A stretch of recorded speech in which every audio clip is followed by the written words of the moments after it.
Calling to order the Town of Londonderry Zoning Board of Adjustment for August 20th, 2025. Before we start this evening's proceedings, I would like to have Nick start us off. We will all introduce ourselves so you know who we are. I'm Nick Codnett, Building Inspector and Zoning Administrator. Kristen Farr, Town Planner. Christine Perez, new alternate. Lisa Sussman, alternate. Mitch Feig, old member.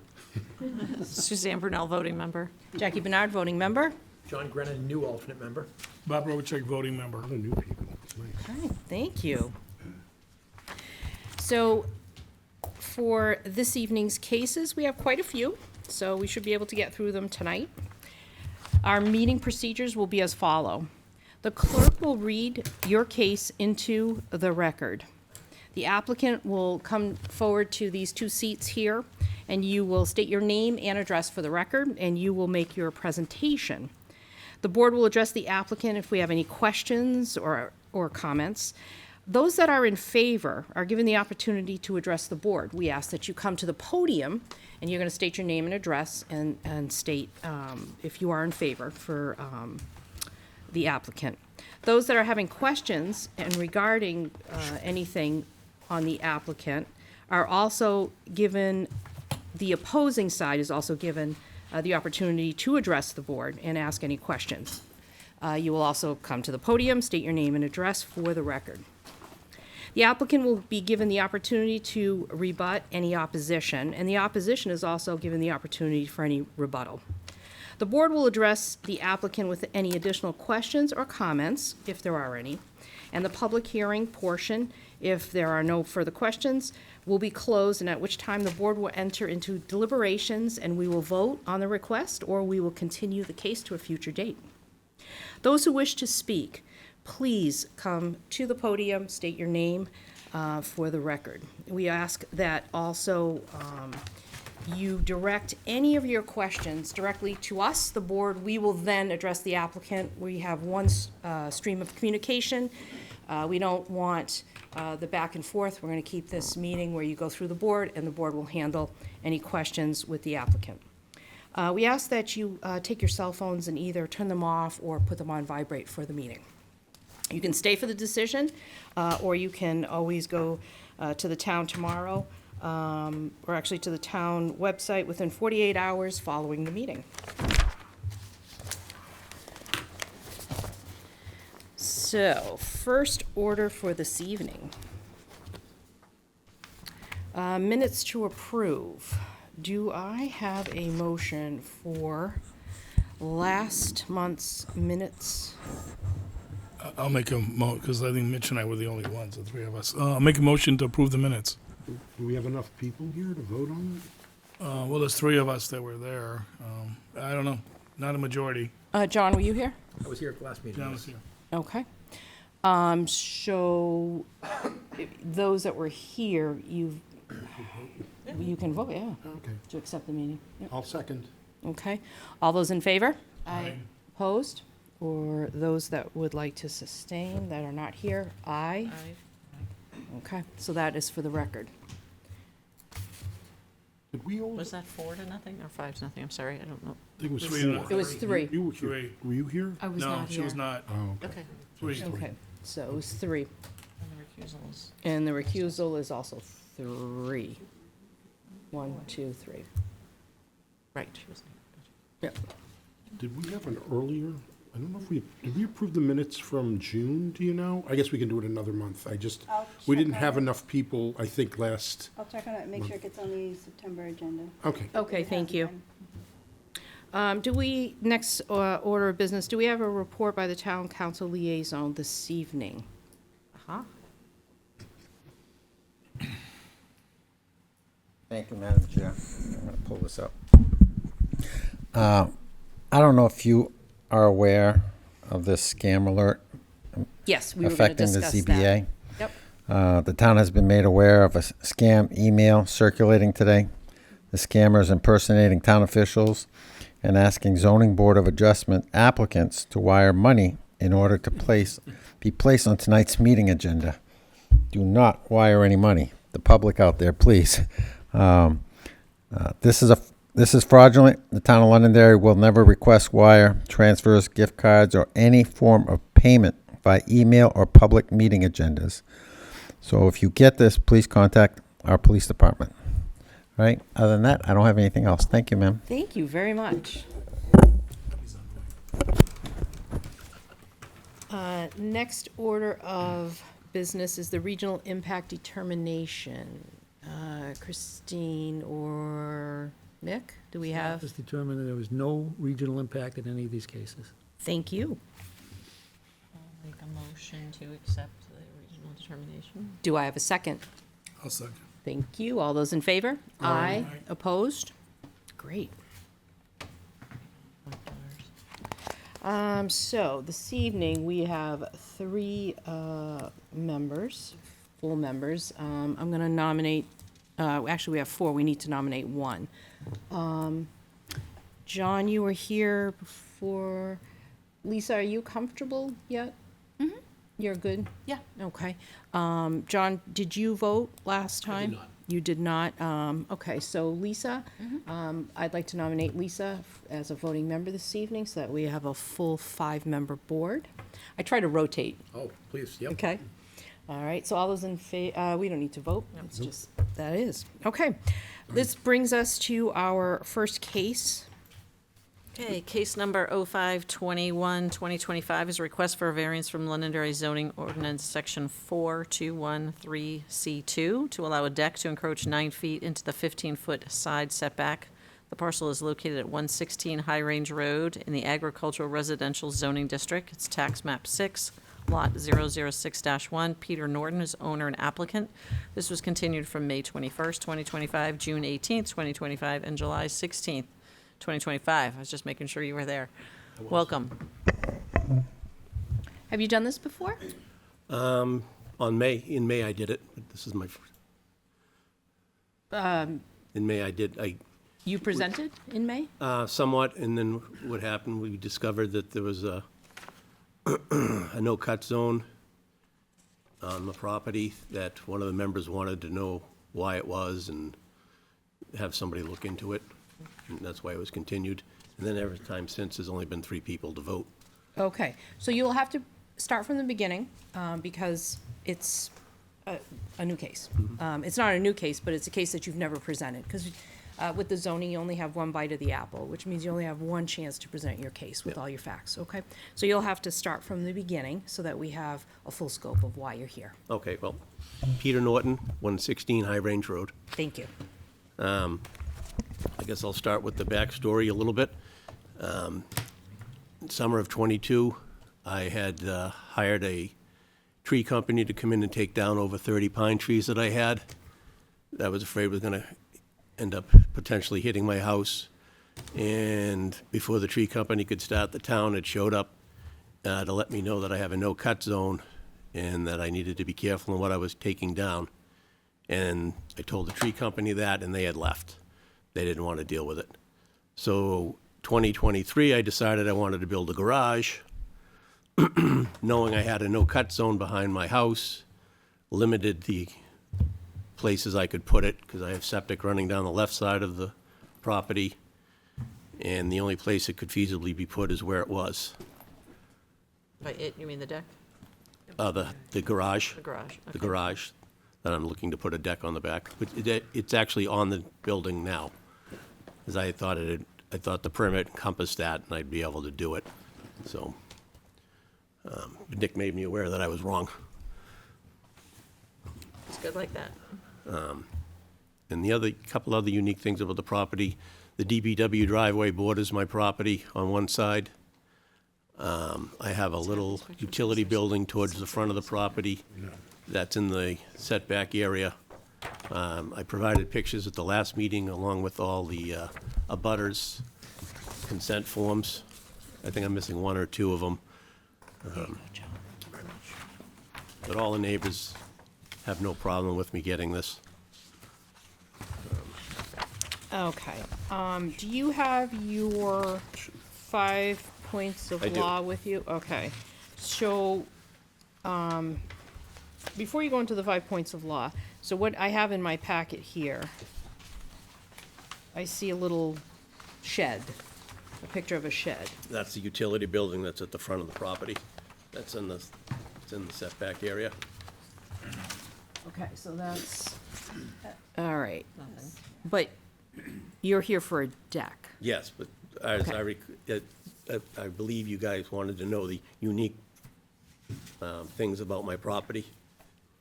And the unique thing is you have a deck? I mean, a Well, that shed? utility shed, well, it's Okay. not my shed, it's somebody's, it's a right-of-way or something. But Okay. it's in the, it is in the setback zone on my property. And that shed does not belong to you? It belongs to the cable company. Okay, Nick, do you know if that's, this is not Londonderry property, is it? The shed? No, that's a utilities property. Utilities, okay.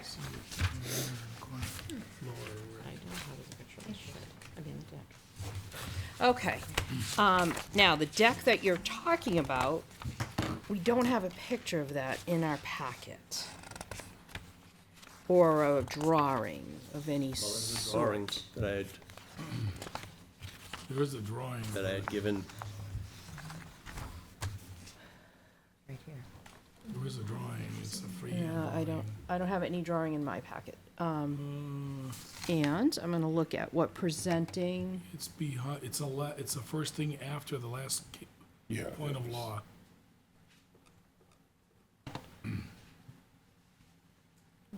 So it's, yeah, Page 11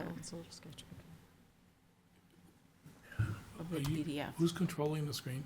You are? What do you want? Can you show the board where the deck is, because on the actual site plan? okay, so it's page Because 11, it's- thank you. Yeah, page 11. Okay. But if you go back to the site plan, you can see where it is in the site. It's not drawn the site plan, but you can Where's site? tell where it is. Page 11. Talk about this. This is page, No, oh, no, okay. talk about this. Yeah, so it's behind the building on the right. So, we can't make any assumptions, so we gotta only use with what we have for information alright, here. So, all right, so I don't have it in my packet, but I see it here on the screen, so you may proceed. Now that we have that, so we can ask questions properly. Do the board have any other questions before we go into the 5 points of law with the applicant? I have a question. Is the deck constructed? I'm confused. yes, it's on, Yes. the Okay. it's on the building. But we have no picture of it, just the sketch, which is unfortunate. Okay. And I do have a question to confirm that what I said a second ago is indeed where it is on the site plan, on the plat of survey. Correct? It's.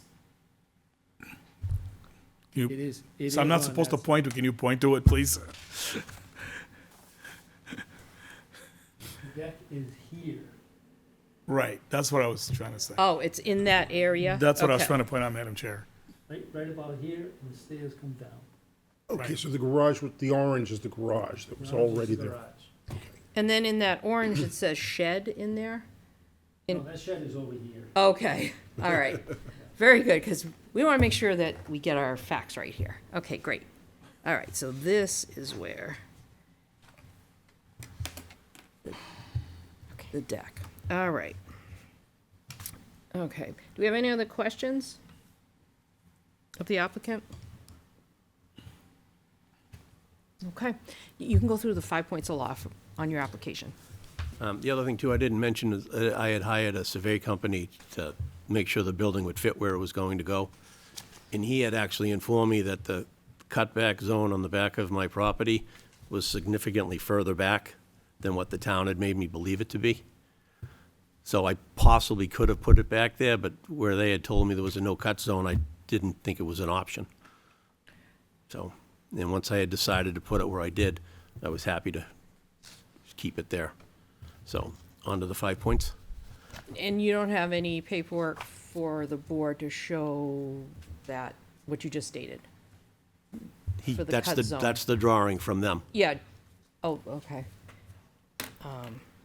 to make sure it would fit and okay. All right. And it's not certified by them, you have nothing certified for us on that, correct? correct. Okay, all right, go ahead, go for the 5 points of law. All right, question one. The variance will not be contrary to the public interest. The proposed deck attached to an existing two-story garage will not be contrary to the public's interest because it will not alter the essential character of the neighborhood nor will it threaten public health, safety, or welfare. The deck is a modest and practical improvement intended to provide safe outdoor access or utility space and will be constructed in a way that complements the garage and the surrounding properties. It will maintain appropriate spacing from neighboring structures, will not interfere with sight lines or traffic flow, and will be built to meet all applicable building codes. The neighborhood includes other similar residential features, and this proposed structure will blend in appropriately. The deck's presence will have no negative effect on drainage, light, air, or the use enjoyment to adjacent lots. Question number 2. The spirit of the ordinance is observed. The spirit of the ordinance is to maintain appropriate setback between structures and property lines in order to preserve the character of the neighborhood, protect privacy, and ensure safety, light, and air circulation. Although the proposed deck extends into the setback area, it is so in a limited and reasonable way that does not undermine these purposes. The deck will be appropriately scaled and professionally constructed to ensure it fits within the surrounding building environment. The garage and proposed deck are situated so that the neighboring properties remain with their privacy and open space. The structure will not contribute to overcrowding or create any public safety concerns. Therefore, the intent of the ordinance is still being honored, even if the exact dimension requirement is not met. Question number 3. Substantial justice is done. Substantial justice is done because granting the variance allows the property owner to make reasonable and beneficial use of their property while causing no harm to the public. The deck provides safety and function outdoor space in connection with the existing 2-story garage. Its impact on surrounding property is minimal or non-existent. Denying the variance would result in the loss of use value to the property owner without delivering any meaningful public benefit. The deck does not affect traffic, visibility, drainage, or any municipal interest. Therefore, the gain to the property owner outweighs any potential but non-existent harm to the general public. Question number 4. The value of the surrounding properties are not diminished. The proposed deck will not diminish the property of surrounding properties, diminish the value of surrounding properties. It is a reasonable and customary residential improvement that enhances the functionality and aesthetics of the property without negatively impacting the character of the neighborhood. The deck will be modest in size and will be designed to blend with the existing garage, keeping in line with the scale and look of similar residential structures in the area.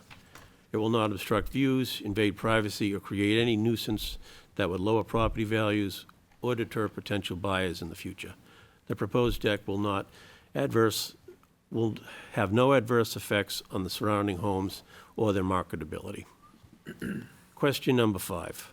Literal enforcement of the provision of the ordinance would result in an unnecessary hardship.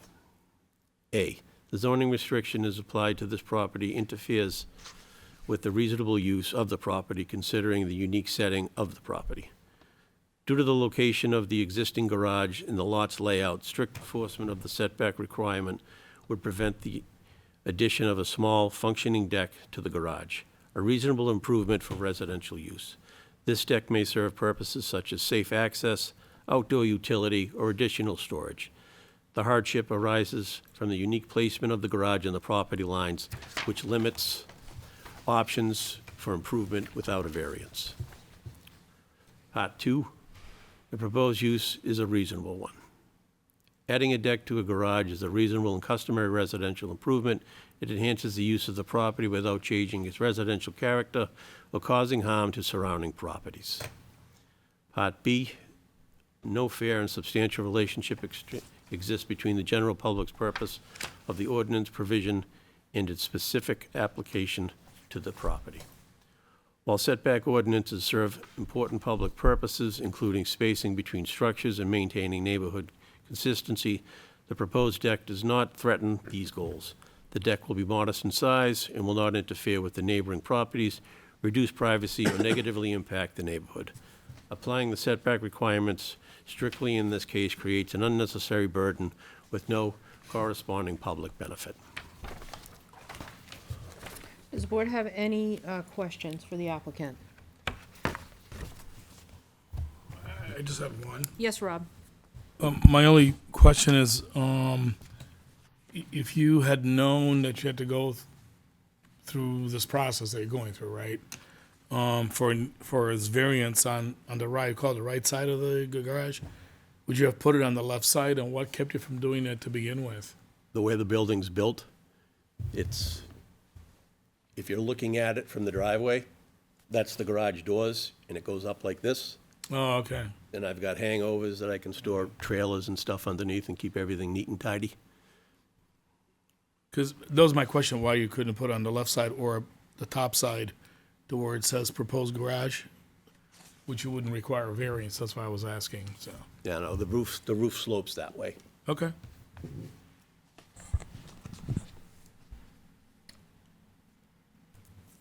Any other questions? Yeah, if I could. So for the fifth criteria, which is the hardship, could you please explain to me why? I know you did a sort of overlay at the beginning of the conversation here, but something about a utility shed, the no-cut zone. What else do we have? I guess I'm not understanding. So Rob sort of alluded to the fact, if you're able to, the choice of putting the garage where you put it, well, the garage first, because the deck's not going to exist without the garage. You chose that position because, The left side of the property is all septic. The back of the house is a no-build zone. And I need to be able to get a 30-foot trailer inside there, along with an 18-foot trailer. So putting it where it is, it's tough now to make the swing, but that's where I decided it would best suit for what I needed. so the left side is all septic? Yes. From the side of the house, you've got 2 storage tanks, then it runs down to the leach field. That's basically across from that garage on that whole corner. Okay.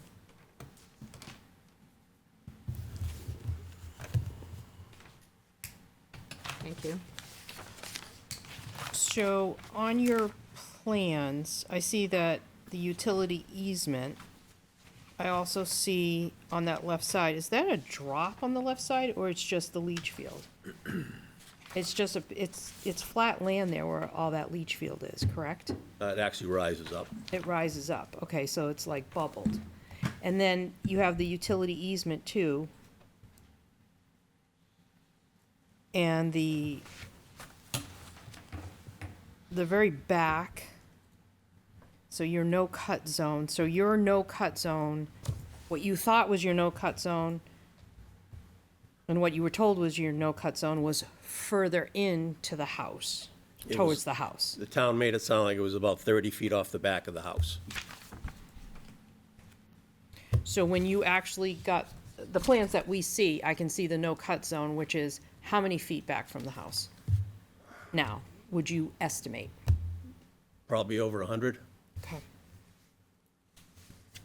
And when I brought it up, when the officer showed up, the code enforcement officer showed up the second time when I had started all this, she told me again about the no-cut zone, and I had mentioned to her, by the way, you guys were wrong on the setback, because I had had this done by the surveyor at this point. And I mentioned it to her, and she just kind of chuckled, and she said, yeah, we really don't know where it is. Okay. But it cost me an extra $15,000 to take all those trees down where I could have had it done for free. Any other questions? Okay. All right, so the deck is already, Yes, I do have a On there. picture on my phone, but I know you can't see it because y'all have to see yeah, it, and right? it has to be for Yeah. the public to see as well, and for the record. All right. Do we have any other questions I before? have a question, actually, Mr. Norton. The home, is it a duplex? Yes, So are both sides deeded separately? no, I own the whole thing. You own the whole thing. But could you sell one side versus the other? I suppose if you wanted to break it out as a condo or something like that, Okay. So if you sold, who would this deck and garage belong to? So we cannot do what-ifs like that. Oh, we can't? No. Okay. So the whole entirety stays with Whatever is or isn't passed stays with the property. the property? Yep. So regardless of who buys one side or the other? Yeah. the Stays with garage the and deck property. Stays with the property? Yep. But we don't know who owns that garage or deck? The property owner is the applicant who owns both sides. So that's Okay. why he's coming here. Okay, thank you. Yeah. Thank you. Can't do what ifs. Nobody knows the future. All right, I'm gonna open it out to the public. Is there anyone in favor that would like to speak on behalf of the applicant? Let the record show. Madam Chair, I have several letters. Oh, you have several letters. do. Okay, let's do the letters first. I will read the first one in its totality, and I have several of the same letter signed by various people. Okay. So it says, "To whom it may concern, I believe he intends to be Douglas G. Johnson and Lori reside at 131 High Range Road. We are writing to confirm that we have no objections to the deck constructed by our neighbor, Peter Norton, located at 116 High Range Road. Based on our knowledge of the deck does not interfere with our property line view or enjoyment of our own residence. We are happy to acknowledge that the structure is acceptable to us and that we do not have any concerns or complaints regarding its presence." This is signed by both, presumably Douglas Johnson and Lori, as of July 14th. I have the exact same letter, written by Mark Greenwood and Mary Jane Greenwood, who reside at 133 High Range Road, signed by both of them, dated July 14th. I have another letter by Sean Riley, who resides at 122 High Range Road, who is not in a butter, but writes to confirm he has no objection. He signs on July 14th. Yvette and Donna Lee Hicks reside at 123 High Range Road. Same letter, July 14th, 2025. Daniel F. and Gretchen C. Hicks, who reside at 127 High Range Road. Gretchen signs dated July 14th of this year. Thank you. All right, bring it back out to the public. Anyone in favor that would like to speak on behalf of the applicant? Let the record show no one is approaching. Anyone in opposition that would like to speak at this time? Let the record show there was no one in opposition. Bringing it back to the board one more time before we close and go into deliberations. We're good? Okay.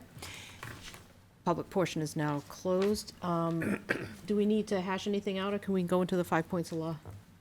Does anybody need to hash anything out? Okay. See it? All right, let's do it. Okay, I will read them. Granting the variance would or would not be contrary to the public interest because, You would not be, because it's a modest improvement, a practical improvement to the facility. it doesn't alter the. Sorry, choose my mic, sorry about that. And- Jeremy? And it doesn't alter the character of the. Correct. What page am I supposed to fill out? Oh, right here. Oh. Um, Pass it when we're done. okay. I agree. I agree. So it agree. does not alter the character of the neighborhood, Correct. correct? Yes. Okay. I agree. Okay.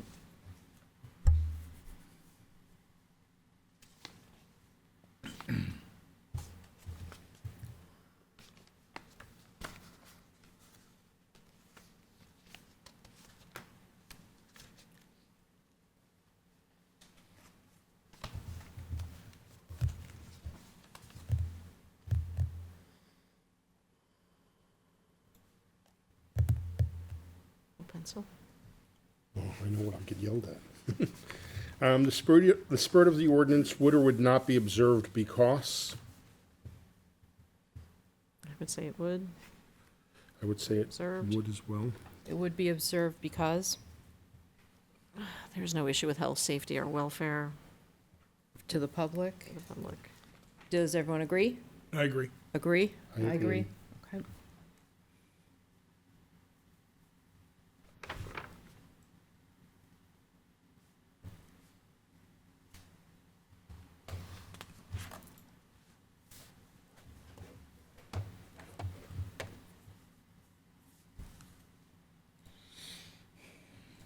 Granting the variance would or would not do substantial justice because, I would say it would do substantial justice. I think the loss to the applicant is greater than the gain to the public. I agree. I agree to that. Agree. I agree. Okay.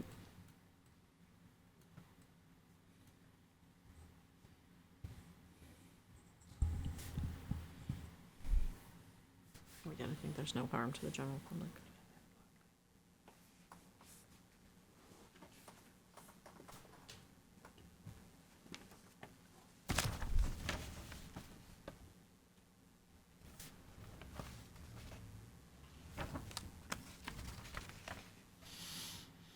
For the following reasons, the values of the surrounding property would or would not be diminished.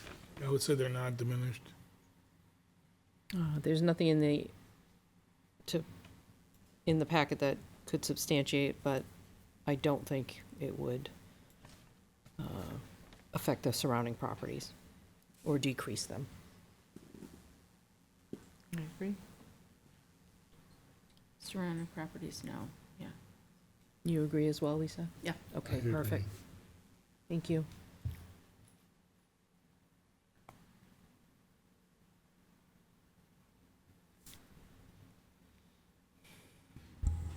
Owing to special conditions of the property that distinguish it from other properties in the area, denial of the variance would result in unnecessary hardship because there is or is not a fair and substantial relationship between the general public purpose of the ordinance provision and the specific application of that provision to the property because. It's such a mouthful. I would say it's the reverse of what you think it is. It's not. It's not.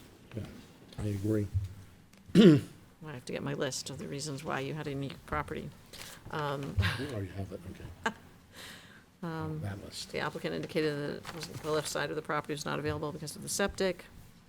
There was the no-cut zone, there's the utility easement, and a swing to, get the right verbiage to get your vehicles into the garage is wide.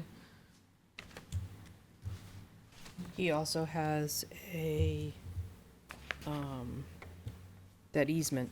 Right. Yep, I mentioned the easement. Okay.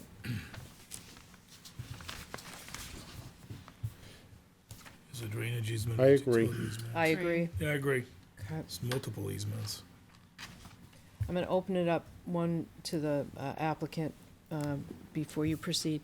Sir, is your deck 16 feet by 12? Yes. Okay, and you're good with those measurements? Okay, because that's what we're going to vote on. So it cannot be 18 feet by 12 or 18 feet by 14. You're sure it's 16 by 12? Yes, ma'am. Thank you. I will close it for the applicant. You may proceed. The proposed use is or is not a reasonable one because. I would say that having a deck is a reasonable use. I agree. Agreed. I agree.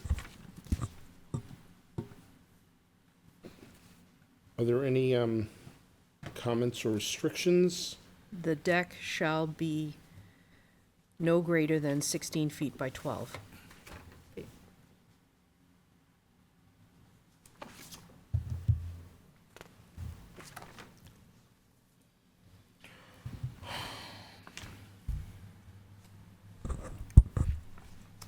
Ready for a motion? Sure. I'll make a motion. We're ready, right? We're ready. Okay.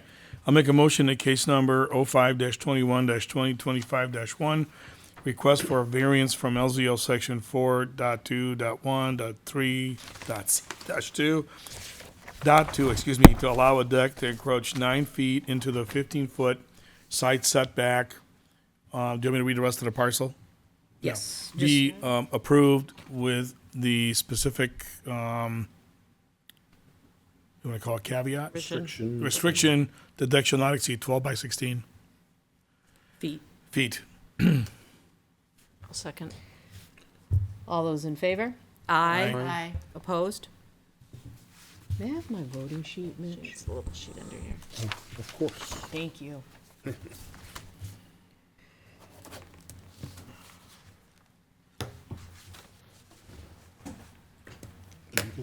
Who Mitch, did you second, Lisa, or Mitch? I second. Oh, you did, okay. I was busy writing.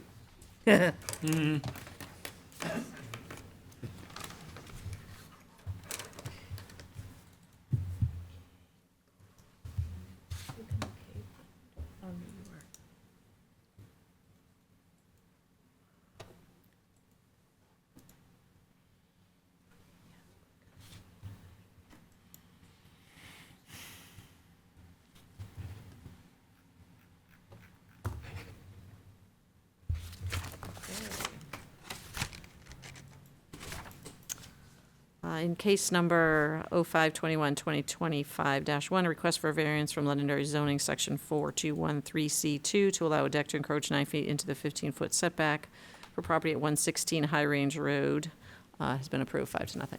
Thank you very much. You're all set. Thank you. Have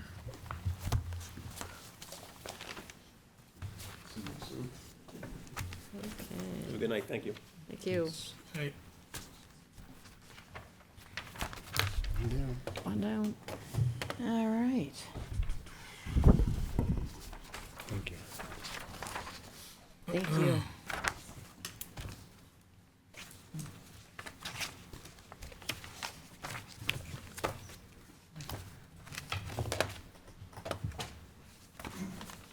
You ready?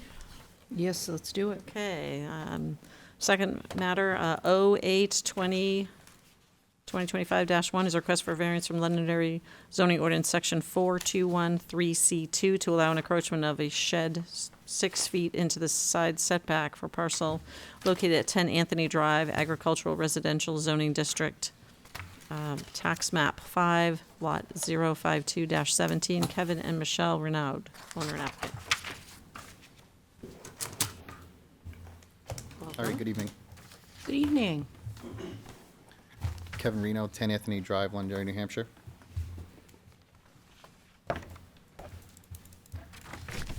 And have you done this before? I have not, nope. Okay, so you can do it either way. You can read us the 5 points of law, which is your application that you submitted, or you can just tell us why you're here in your own words. Sure. And then we can ask you some questions. So it's whichever way you feel comfortable. Okay. Okay? So the reason I'm here tonight, my wife and I decided we want to put in a pool for our kids to enjoy as they grow up throughout the years, growing up in Londonderry, New Hampshire. So where the placement of the shed and why I'm applying for that variance, there was a shed that was there prior when we purchased the home. Come to learn that the shed was not permitted to the property.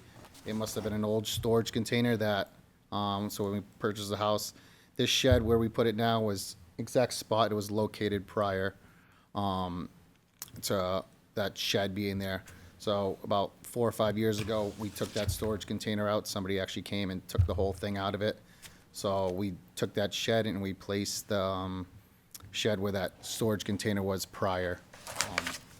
So, and if you can see in the pictures, when you go down to the pictures, basically the property line, where the property line behind the shed to the left and behind the shed, it's about, you're talking almost 25-foot drop off to the back side of that hill. It's where that orange fence is.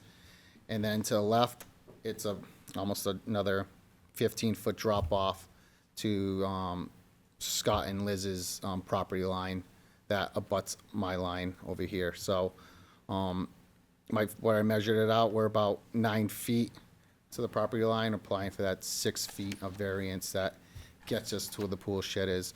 Where we put the pool shed and the reason why it's there, the pool company put in the pump. They ran all the electrical to the pump, so that the waste of the wiring comes up the side of that back side of the shed. It comes up the back side about a 90-degree angle. Moving the shed another 6 feet forward would have put it on top of basically the plumbing we needed for the pool. So, and that's almost exactly where it's set back to where the tar ends and where the gravel starts.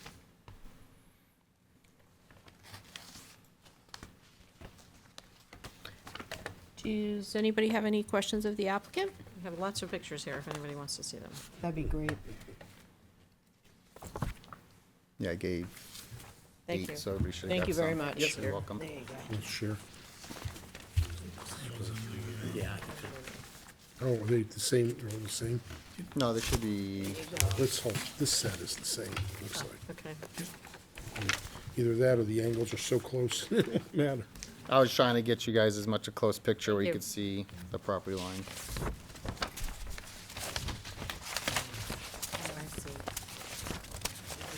These are all the same. Yeah, please. Any chance they could show the property map, and just kind of point to where, These are the same. yeah, they're the same. Yes. Just, if you don't mind pointing to where, yeah. And the shed would be where exactly? There, right? There?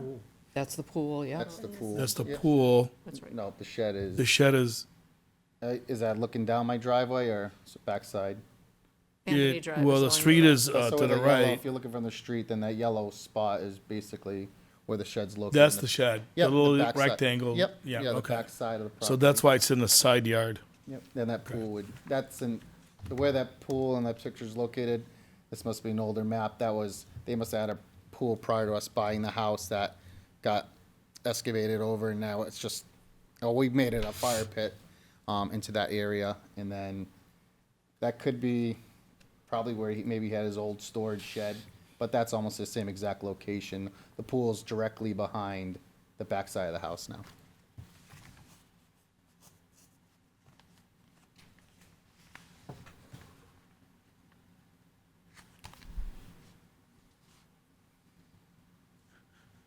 If I could just get some clarity from you, you were talking about sheds and containers and flipping back and I wasn't following.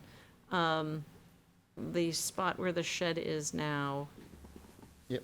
was previously what? Was previously a storage container. He made a shed, so he added doors to the storage container, Okay. wooden doors, and placed the shed on the back side of the property line of the driveway, where the driveway comes down the hill.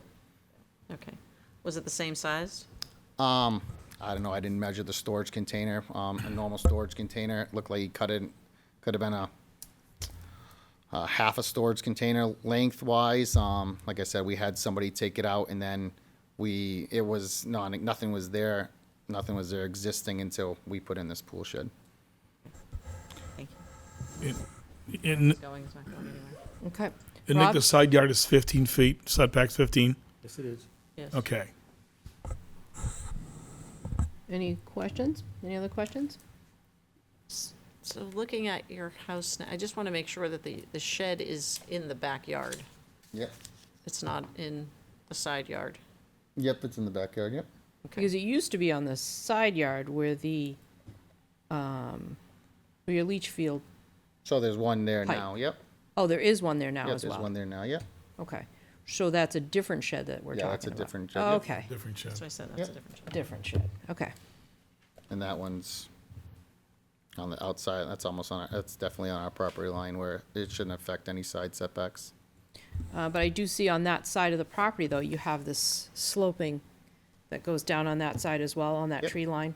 Yep, yeah, that goes backside, but to where the shed is, to where that little shed is on that side property, we had a company come in and give us a pad, build us a pad, so now it sits on a pad, on a pretty level pad, so, So the back of your property is very steep. oh, it drops off almost 60 feet. Okay. So where Okay. that fence is, I guess, Yeah, where that fence is, that whole back half is, all hill, okay, unmanageable, and nothing, couldn't really build on, it's all wetland. okay.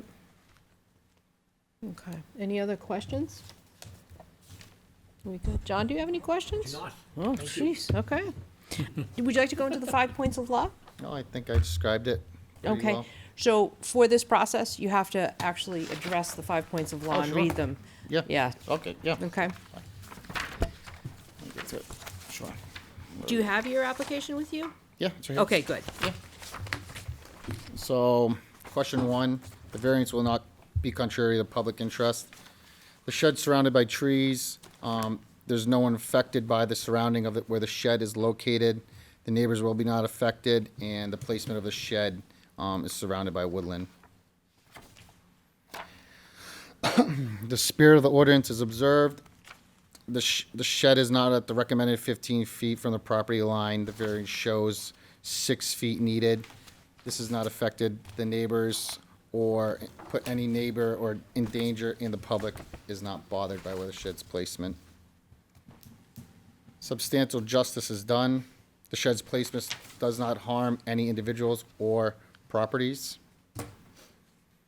The values of the shed's properties are not diminished. The shed does not diminish any other surrounding properties as is covered by woodlands surrounded the backside.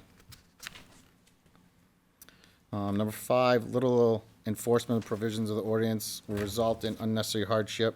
Because the property has a drop-off, displacement was located best for a level location for the reasonable placement for the pool equipment and electrical. To move the shed and electrical will cost thousands of dollars.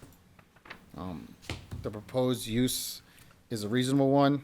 The use for the pool shed will not alter the character of the neighborhood as it is in the backyard.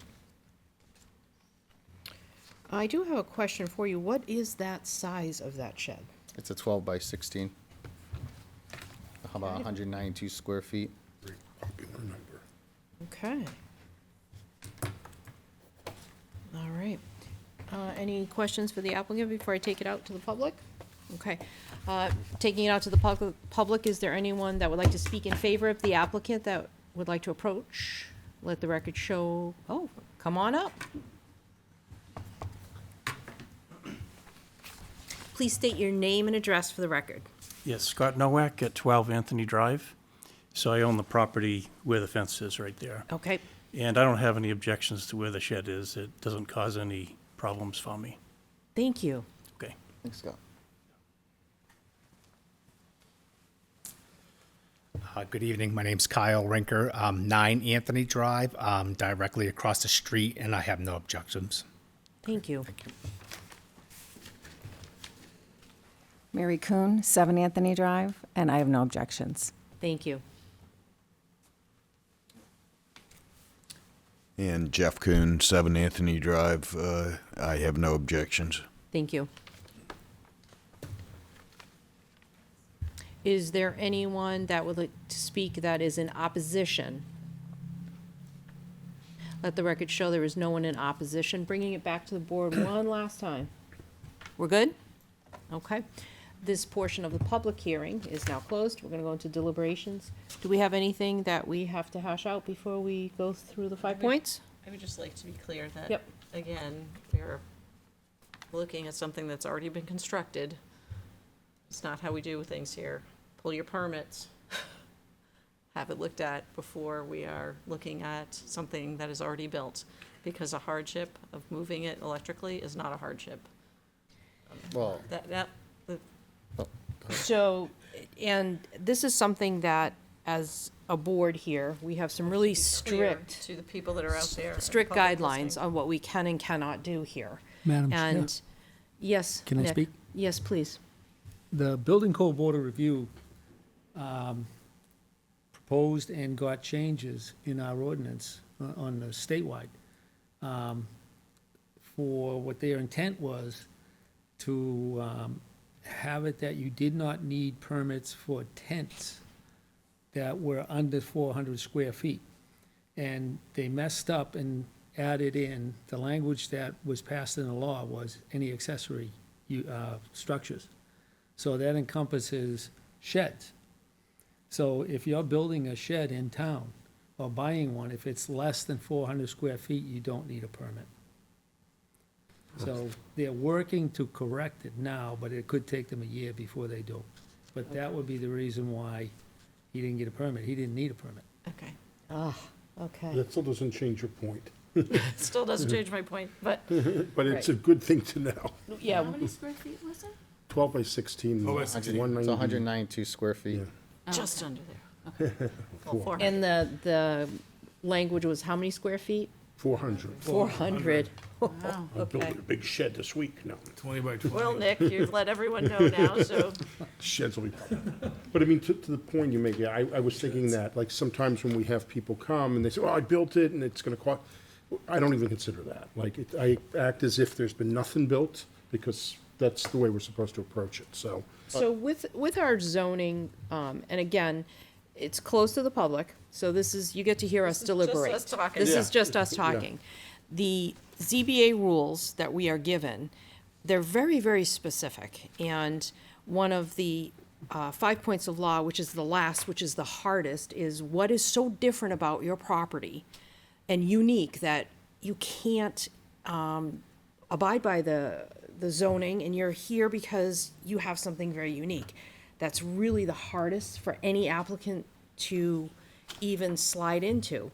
But there are instances that it's very appropriate, because not all zoning ordinances fit in a nice box, because we don't know until we hear these cases.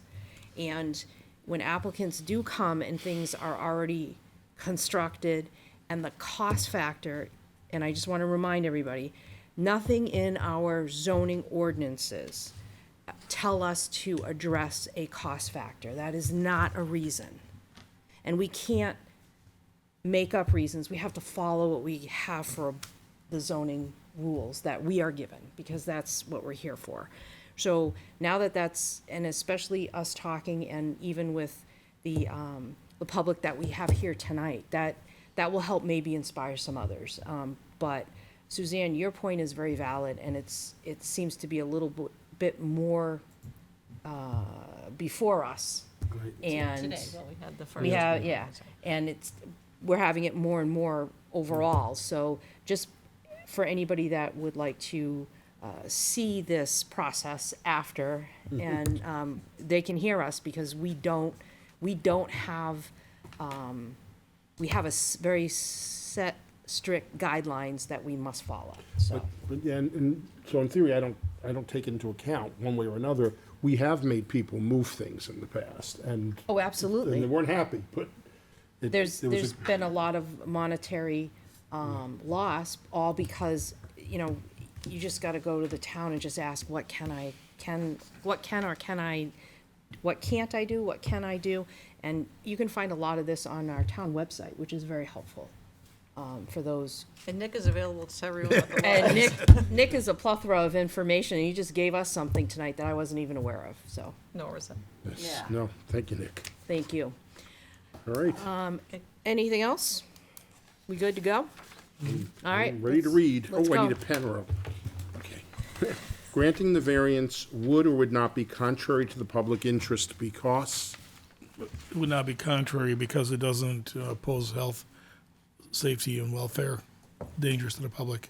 I agree. I agree. I agree, it doesn't alter the character of the neighborhood.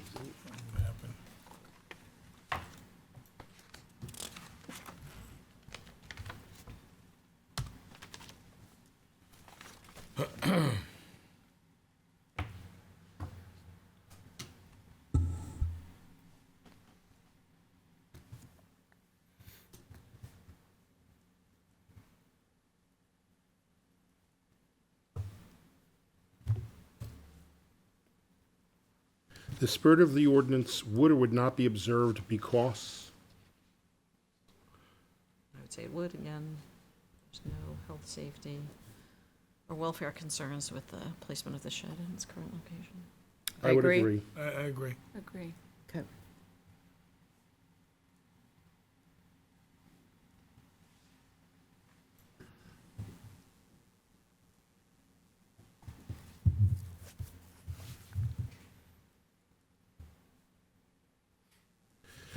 Granting the variance would or would not do substantial justice because, I would say it would do justice. The placement does not harm or pose danger or harm to adjacent properties. And the applicant's loss would be greater than any benefit to them. Yes, the Any applicant's gain to loss the would be public. greater. Yeah, I agree. I agree. I agree.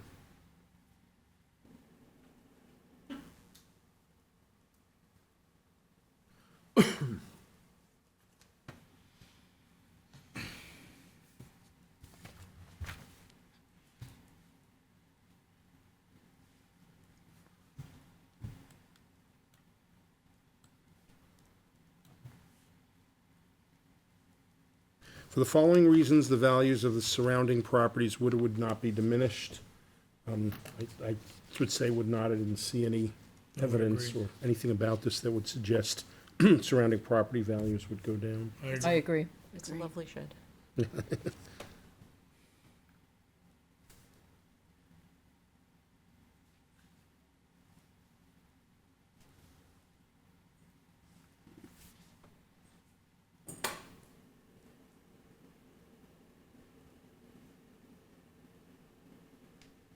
Owing to special conditions of the property that distinguish it from other properties in the area, denial of the variance would result in unnecessary hardship because there is or is not a fair and substantial relationship between the general public purpose of the ordinance provision and the specific application of that provision to the property because. Is not. I would agree is not. I agree. Because His his noted slope, hardship is, continue the slope of the property. Slope of property. steep slope. A very steep slope. He has very limited use of his parcel. He's got wetlands back there, too.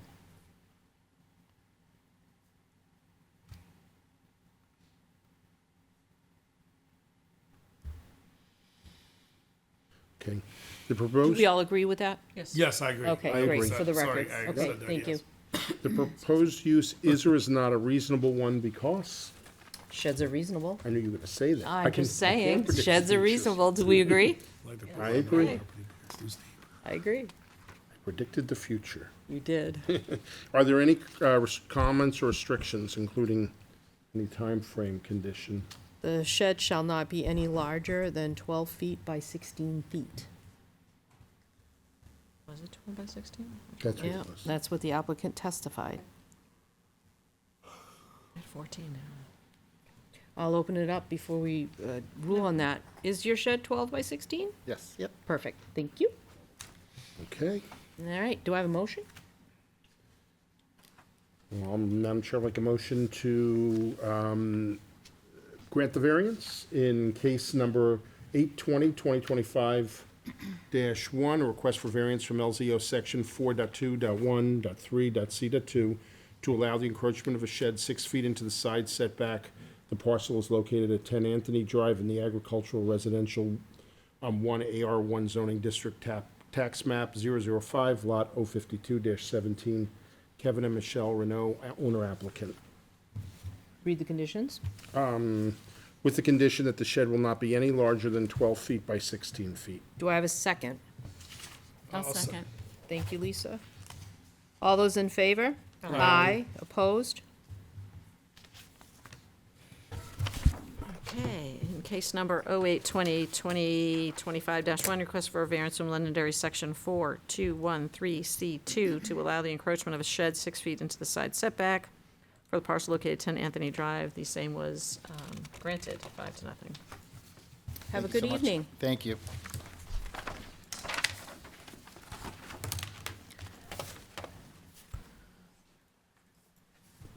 Got some good neighbors there. So I have a question.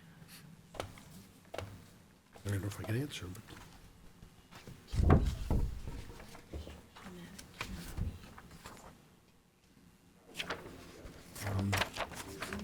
so let's talk about that one. Okay. Ready? We're ready. Okay, case number 0820, 2025-2 is a request for a variance from Londonderry zoning ordinance section 4213C2 to allow an encroachment of an existing house 12 feet and 6 inches into the side setback. The parcel is located at 526A Mammoth Road in the agricultural residential zoning district. It's map 15, lot 218, James Boyle, owner. Northeast Contracting Services is the applicant.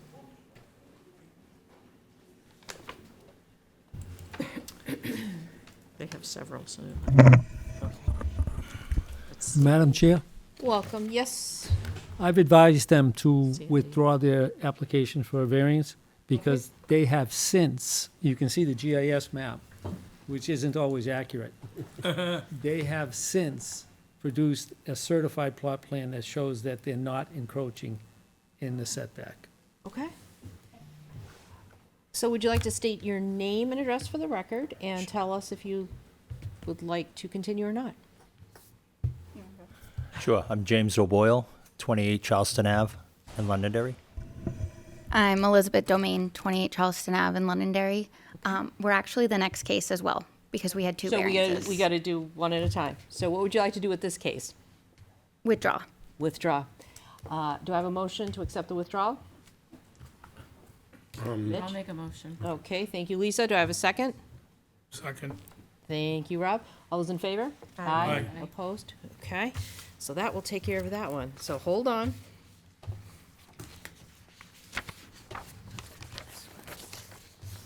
I didn't get the right one. Oh, do I need to put that on? It's another public service message. GIS maps are not always right. Yeah, Don't Nick is rely on them. getting, Who made the first motion, Mitch? Lisa. Lisa. Lisa. Lisa.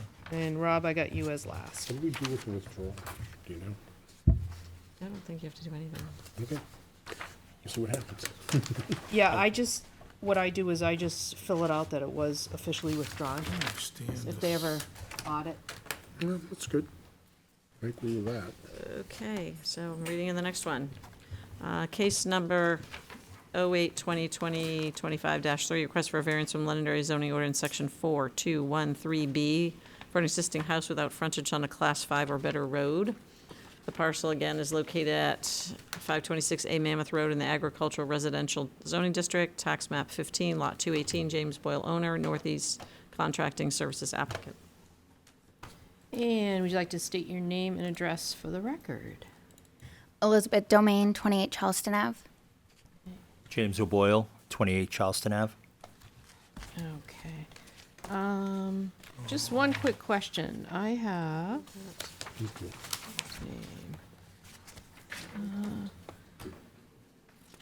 Elizabeth Dominique Domain. okay. Very good. All right, you may proceed. Would you like to tell us about what's going on, or do you want to go into the 5 points of law? Do you want to jump straight to the 5 points and just have me read it? Sorry, Or sorry. do you want to tell them what you've been dealing with? Yes. So I purchased the property from HUD back Like 2021? 2021 Okay. with the intent of making the house for one of my daughters. And that's come and gone since then, and she purchased another house. But with that said, we had an issue with a telephone pole that was put in, and have since resolved it with the owner of the telephone pole. And because we needed a little bit more of a egress to be able to get to the house with a normal sized vehicle. And since then, we've encountered this issue. So what we did was we actually went ahead and noticed that there was some leaking going on in the roof initially. So we went in and took the sheetrock off the walls to see how bad, if there was a lot of mold or what was going on, and there really wasn't. It was just a very old house that was not maintained properly. So then at that point, we found out from Nick that we were going to go for permits for, putting it all back together, whether it was electrical or plumbing, whatever was going to be needed. And Nick mentioned because it didn't have road frontage, we'd have an issue. So we pursued this avenue with you folks. What year is the house? Excuse me? What year is the house?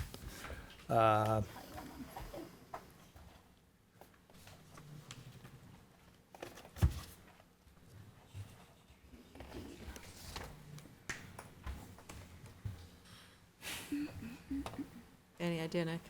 Any idea? How old the house is? Just looking at it, I would No, I didn't know if the town had any records on it. I would Oh, guess there's the somebody who says they 1940s. can help. I was going to say, Yeah, probably. the records that the town has when I went, it's slim to none. Finding even where the telephone. You'll need to come to the mic, sir. State your name and address for the record. Please. Eric Moran at 528 Mammoth Road. I was friends with the previous owner that had it. Her husband had built it right after the war, Second World War, around 1940s. Okay. Late 1940s. Great, thank you. Thank you. Okay, all right. I had a couple quick questions. Go ahead, Rob. All right. For the applicant. So 2 questions. One is, because I couldn't really see it from the road, it's pretty far set back.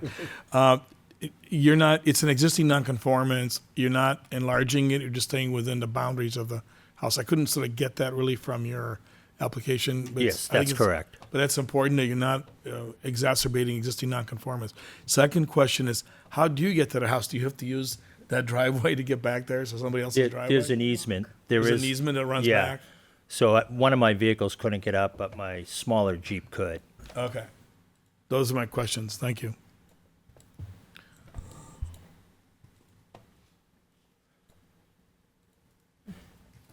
Any other questions for the applicant?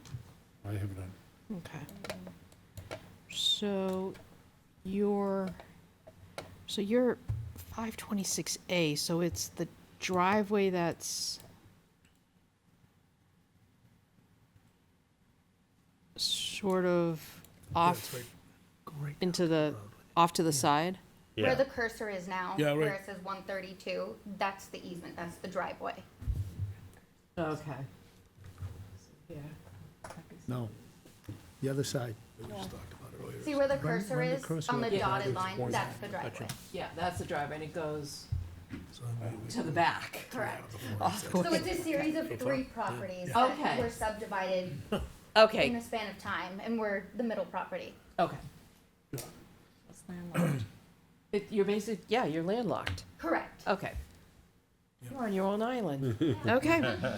All right. If only I had a tropical breeze. Yeah, very good. Okay, so that's why it's hard to see. Very good.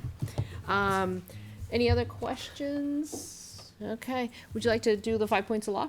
Okay. Do you want me to read each point or just my answers? Each point. Each point, okay. First point, the variance will not be contrary to the public interest. It will not be contrary to the public interest as it's existing. We're just looking to remodel and update what's existing to make it livable. Second point, the spirit of the ordinance is observed. It has no negative effect on the safety or well-being to the community or neighbors. We're, again, we're looking to make it livable and have access to the house. Point 3, substantial justice is done. We as the owners have a greater loss by not being able to update and access 526A Mammoth Road. It has no effect on abutters or the community. The values of surrounding properties are not diminished. Values of surrounding properties are not diminished. If anything, they would increase, with the exterior and the interior being updated, cleaned, maintained, and made livable. Point 5, literal enforcement of the provisions of the ordinance would result in an unnecessary hardship. A, there is no quote-unquote unnecessary hardship to the public, only to us as the ones trying to make this house a home, make it livable, make it accessible, and not only to us, but to emergency personnel as well.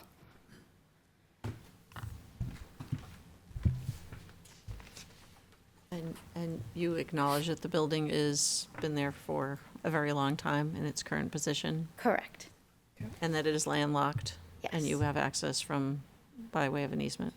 Correct. And not to throw things aside, but Mr. Boyle, you're obviously here, so you're consenting to her being the representation, because there's nothing filed. Okay. Thank you. Do we have any other questions? I don't think she read number 2 or B. Sure, we'll be- She, Okay, did she read 2? no, I'll read B now. Okay, thank you. Or A2, the proposed use is a reasonable one. Yes, again, looking to make it livable. B, if the criteria in subparagraph A are not established, an unnecessary hardship will be deemed to exist if and only if owning to special conditions of the property that distinguish it from the other properties in the area. The property cannot be reasonably used in strict conformance with the ordinance, and variance is therefore necessary to enable a reasonable use of it. Being able to access and remodel the home would enable reasonable use, as it would allow to make it livable, because right now it's not livable.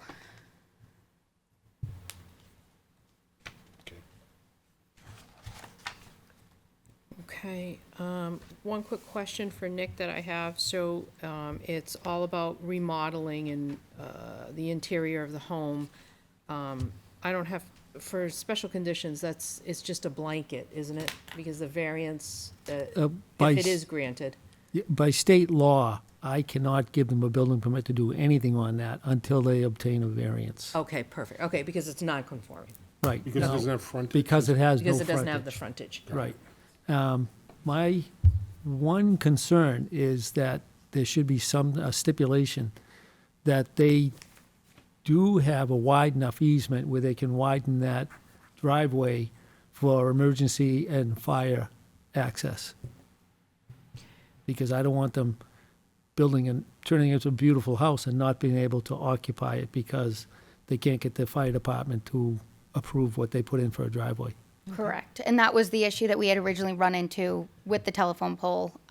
But since then, we have found the owner of it, but we haven't pursued changing it until we get this part situated.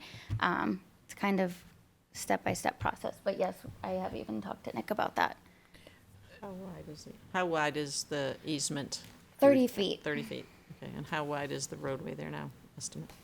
How wide is it now? It is in the range of about 9 feet. I was gonna say, it's really tight, it's Yeah, slim. getting- It'd be less yeah. than that. Okay. And Nick, what are we looking for? 20 feet? That's normally what the fire department does Okay. ask for. I was going to say, I think what we had spoken about was getting the largest fire rig to be able to get down there. Okay. 20-foot minimum for road. Okay. Any other questions? We're good? Okay. Open it up to the public. Is there anyone that would like to speak in favor of the applicant? That would like to approach? Come on up, sir. I just have questions. So please state your name again Yeah, Eric Moran. and your address. 528 Mammoth Road. Thank you. I just was wondering how we would do the road and if it would, if it was raised or if it, because I have the property next door, right next to where the road is right there. It's actually, that green line is way off. It's actually hitting the house on there, but I was trying to figure out when we do the road, if it's gonna erode into my, because everything goes down towards my property. I just want to make sure that nothing's going to erode from the back property onto ours because everything slopes down into there. Okay, so that's just a wanna great make sure that question for it's- Nick.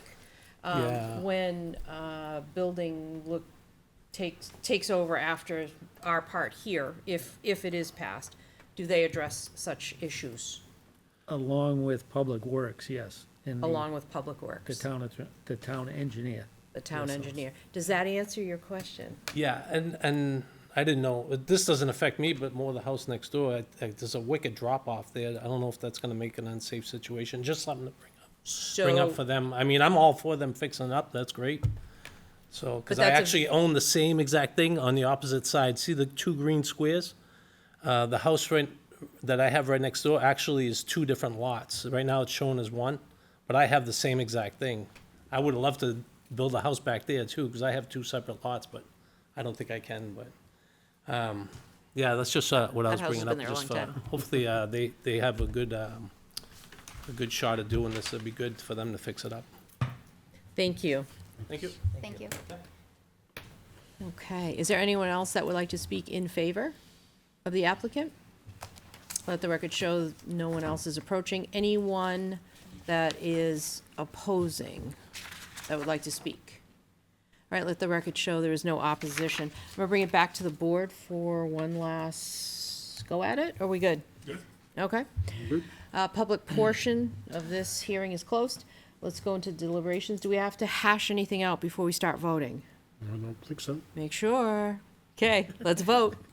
All right. Granting the variance would or would not be contrary to the public interest because? Say would not. Yeah, it would not. Yeah, it would not alter the character of the neighborhood as far as I can tell. I agree. Are you okay with that, Lisa? Agree. Okay.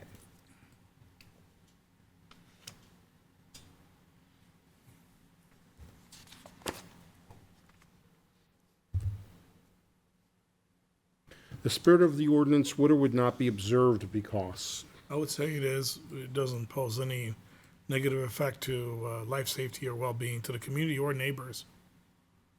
I agree. I agree.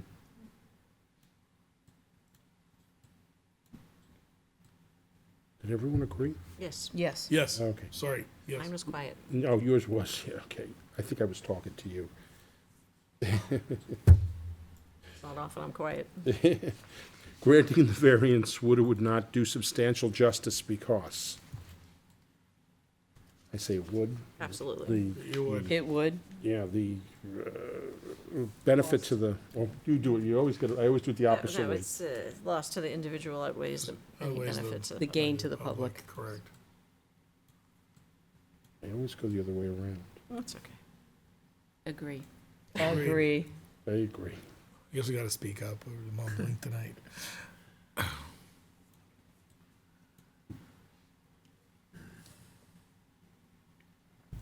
For the following reasons, the values of the surrounding properties would or would not be diminished. I would say not be diminished. The renovating this house adds to the surrounding properties and so forth, so it's not diminishing it. I agree. Agree. Agreed. Agreed. I agree.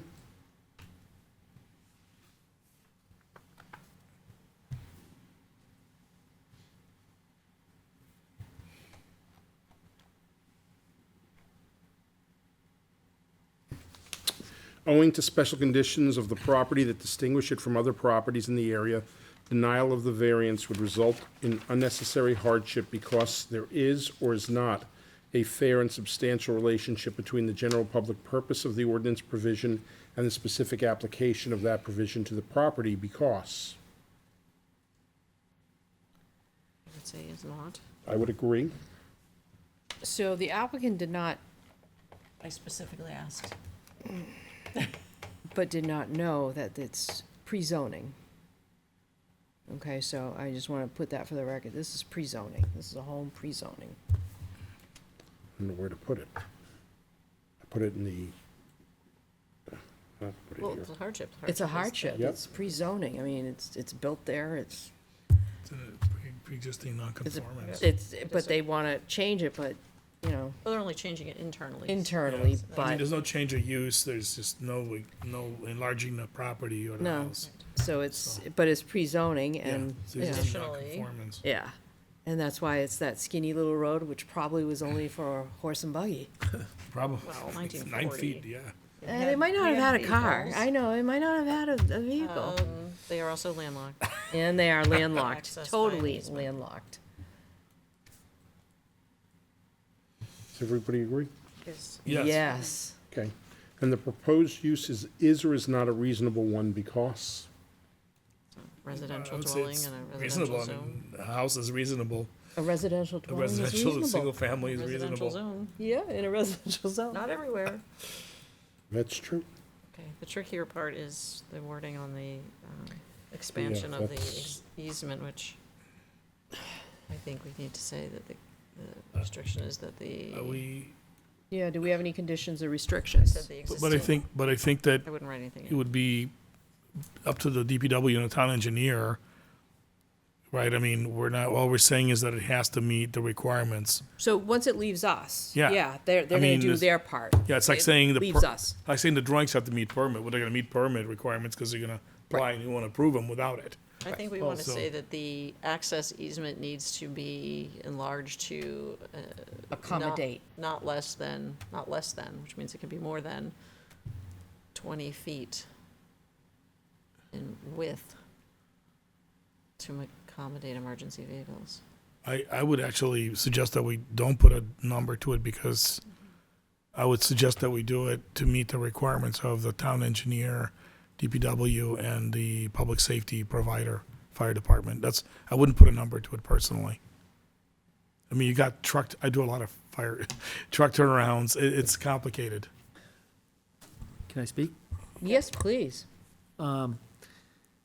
See, they would have to have the fire department be in agreement with whatever they did, and they would have to have it done before I would sign off on a certificate of occupancy, so nobody could live in the building. Correct. So we probably, this is a moot point then. Okay, yeah, but I just wanted to make sure that it was out there now, because, as I said, I don't want to give them a building permit and have them remodel it, and then have them not be able to get Meet the requirements. it wide enough and have them have a house sitting there. And someday, people living in it may have to chase them out of there, saying, you can't be here unless it's a CO, and that, it all depends on the driveway being accepted. I like the idea of having it in there as a record, that we had this discussion. I don't like the idea of leaving it vague and open to town engineer. That to me is too vague. If you want to leave it, I guess, to the approval of the fire department. But I that's- like that. Yeah. Because Yeah, I the like- fire department's the one that's Yeah, going to call we're on the same that. page. I just didn't like putting in the footage to it because I do this all the time, and I'm not sure 20 is it, frankly. So, I Well, think it's more. the easement is only 30 feet wide, so, Yeah, the fire department's fine. So I just put the access easement needs to be enlarged to meet the approval of the fire department. Yeah. Perfect, yeah. Yeah, that's good. Do I have a motion? Sure, I'll make the motion. might have to jump Make the in. motion that, sorry, I was on the wrong page. That, case, look at the right case here. It's D. That, yeah, it's D, right? Correct, D? Yep. David, yep. The case number, 0820-2025-3, request for a variance from LZO section 4.2.1.3.b for an existing house without frontage on a class 5 or better road. Be approved. Applicant names, James Boyle, even though you mentioned there's another person here. besides- Northeast Contracting Yeah, Services. James O'Boyle, be approved. Subject, With, Thank you. the access easement needs to be enlarged to meet the approval of the fire department. fire department, correct.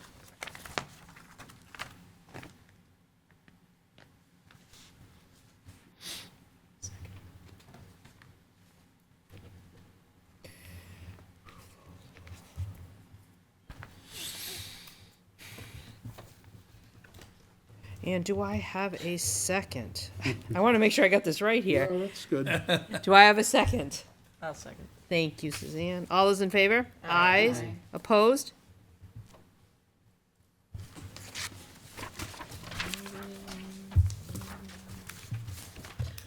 Okay, I'm gonna do the same thing. Bob, just take some flip-flop.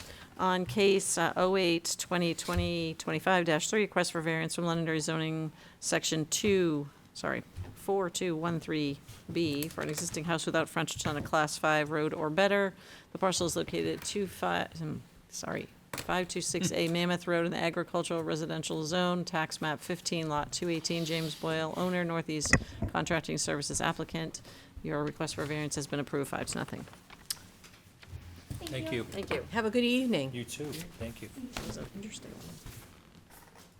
Oh, no, they want this This place is getting sparse. sparse. And there was one. Okay, are we still good to go on the next one? Do we need a The break? next Are we two are good? related, I could use like believe. could I get a 5-minute break? Okay, let's, all right, 5-minute break. I also think the next two are related, same property, right? Yes. So we have E and F, G, Whenever I come to this, Refresh my I think legs. G and H is gone. Did I hit it? What's that? You did, that was pretty good. That was pretty good. Doing. I know, go figure. 4 and 5. Oh, it's good though, it's good for my nose. I appreciate you pointing it out to me. Yeah.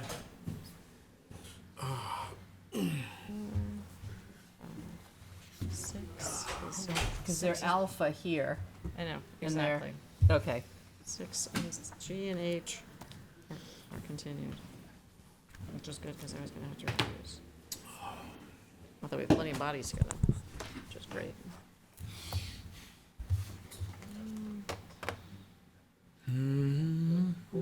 But we have this request for rehearing. So Andy on this. September 17th. Beach Hill Drive. So what this one is, this is confused. 16 Walton Road is the request for light to our hearing this request. This is our livelihood. No, that's, yeah. This one. This is the very last. Deny Brenda Mitch for Yep. nothing. Yep. I put a recuse because I was not a part of that. But then I had this one. Beach Hill Drive.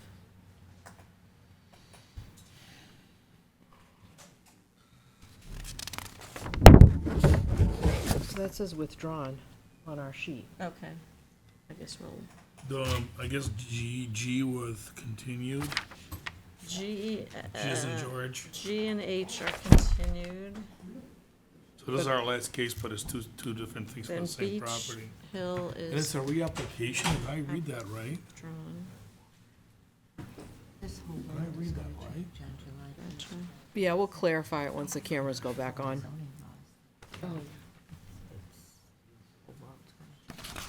Okay.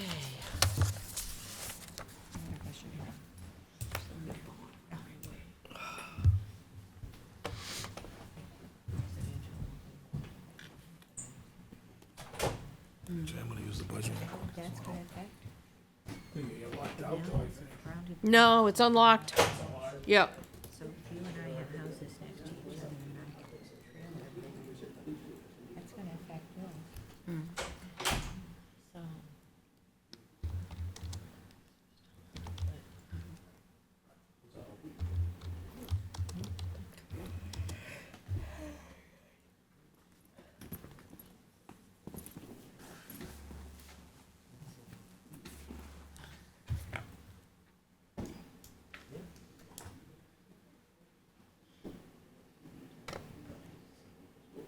No. Nope. Nope. Oh, okay. Did you say the last two were withdrawn? I'm gonna wait to confirm that. Yeah, I don't know. I'm talking about this one here. On my paper, it almost looks like 3, so. We'll verify it.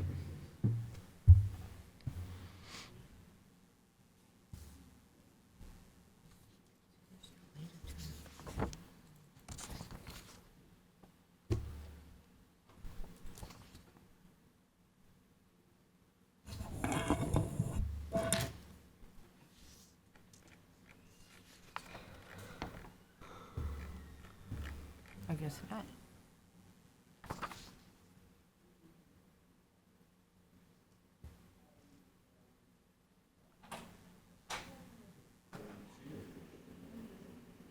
I know what it's like to have boys. They don't call me. Well, We need hard candy. I know it's not calling me. It never calls me. You talk like 3 times a day. Okay.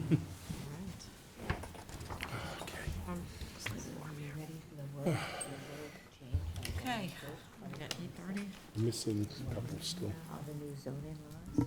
Oh. His wife is here. She's the one who's sitting in the front row. That we fought, that one side was not. That one, that Anthony Road case, it's the first time in an extremely long time, one of the people came up to talk on behalf of the neighbor I knew. Like, it's rare that I ever. Oh, I knew one of the people that got up and spoke. Which one? What's her name? Okay, it's different, because I knew Scott Nowak. All right, we ready to do this? Let's do this. Went to Are we school- all Both of here? her kids went to school with both of my kids. Wait, are we missing, we're missing one? Oh, No, she's here. Christine's here. I didn't see she walked away. She's sneaking back in. She's sneaking. Call to order, the zoning board of We're adjustment. gonna have to wait a minute because the on-air guy isn't here. He's not been here all night. Oh, he hasn't been here all night? No. Didn't they say at the beginning somebody was taping this? Yeah. Oh, it's being Okay, taped. I'm sorry. Okay, case number 08-20-2025-4, request for a variance from Londonderry zoning ordinance section 5:15-1A2 to allow a portable storage structure larger than 20 feet long. The parcel is located at 54 Trolley Car Road in the Agricultural Residential 1 District. Zoning map 10, lot 26-0, Dylan, Farrell. say it again? Farrell? Farrow. Yeah, it's French. Owner and applicant, I should know, but all right. Welcome. Hey, how's everyone doing tonight? Long night. Alright. Not too bad. I was worried this go past 10 because I was very late to this, so submitted my application here. So how would you like to start? Do you want to go the 5 points of law? Would you like to tell us why you're here? I'll tell you about me here, and I also want to give you guys some more information. Okay. Who do I pass it to? So what you'll do is, do you have enough for all of us? No, I just brought like one. Just copy. one? Okay, so we're gonna mark it Exhibit A, because it's not included in your original packet that we have. So go ahead, and if you want to give it to Christine first, and then we'll all take a look at what you're giving us. All right, Okay. so I have 4 pictures and a brief description of the property, just a little more detail. Okay. And I also have 2 letters from my neighbors who are not here today. They only named my abutters, but it's signed and dated from today. From today? Yep. Okay. Talked to them today, just figured it'd be helpful. All right. We can record those. Okay, so give us the pictures first, so that we can get those, and then we'll have you give the letters when it's time for the letters. How's that? Does anyone want to make? So any- give us 1 minute while we see these pictures, or once they start coming down to us, just so that we know what you're talking about when you start. Okay. Now let's give like a general description. Yes. So the picture of the house from the very front side, that's how I bought the property. It had a lot of carpenter ants on it, so I cut down some trees, but other than that, it looks exactly the same. The other pictures I have there that are kind of messed up are from my angry printer. My shipping container is placed really close to my garage and tucked pretty close to it, so I just wanted to show that so you guys can have a good view of where I'm trying to place this container.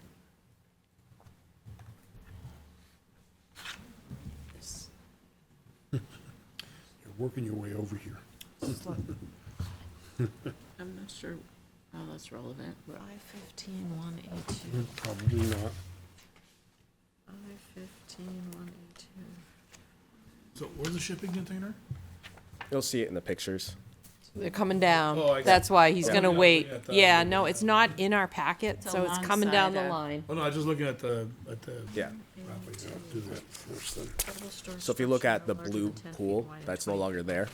It's tucked between that blue pool and the garage really closely, close to the garage. And you'll see it in the pictures.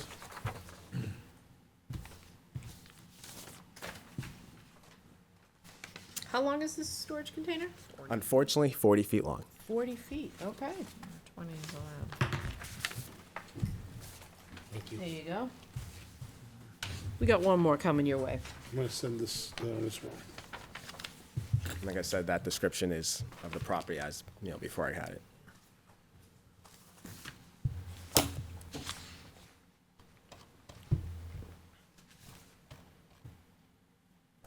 So that's the same we have here. Oh, I see where it is. I got you. You guys want this back, or? We're gonna mark it, Yeah, yeah. mark it exhibit? Yeah, exhibits. So we're gonna take these, because they'll be part of your presentation, Yep. okay? That's the same twice.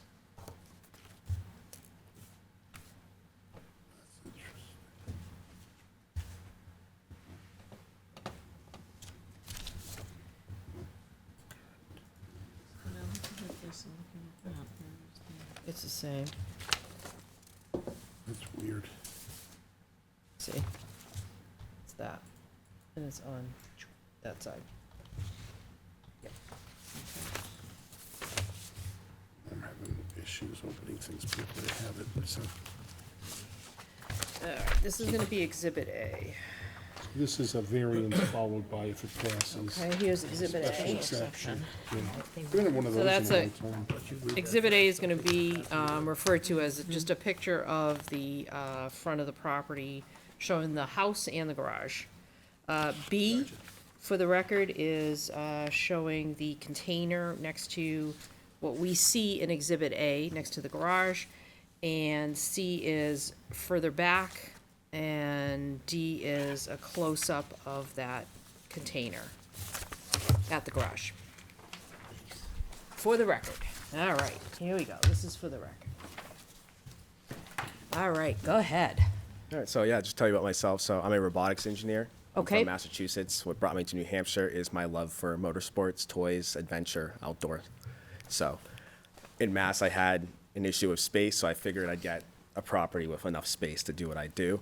Ran out of space anyways. And that's how we Happens. got here.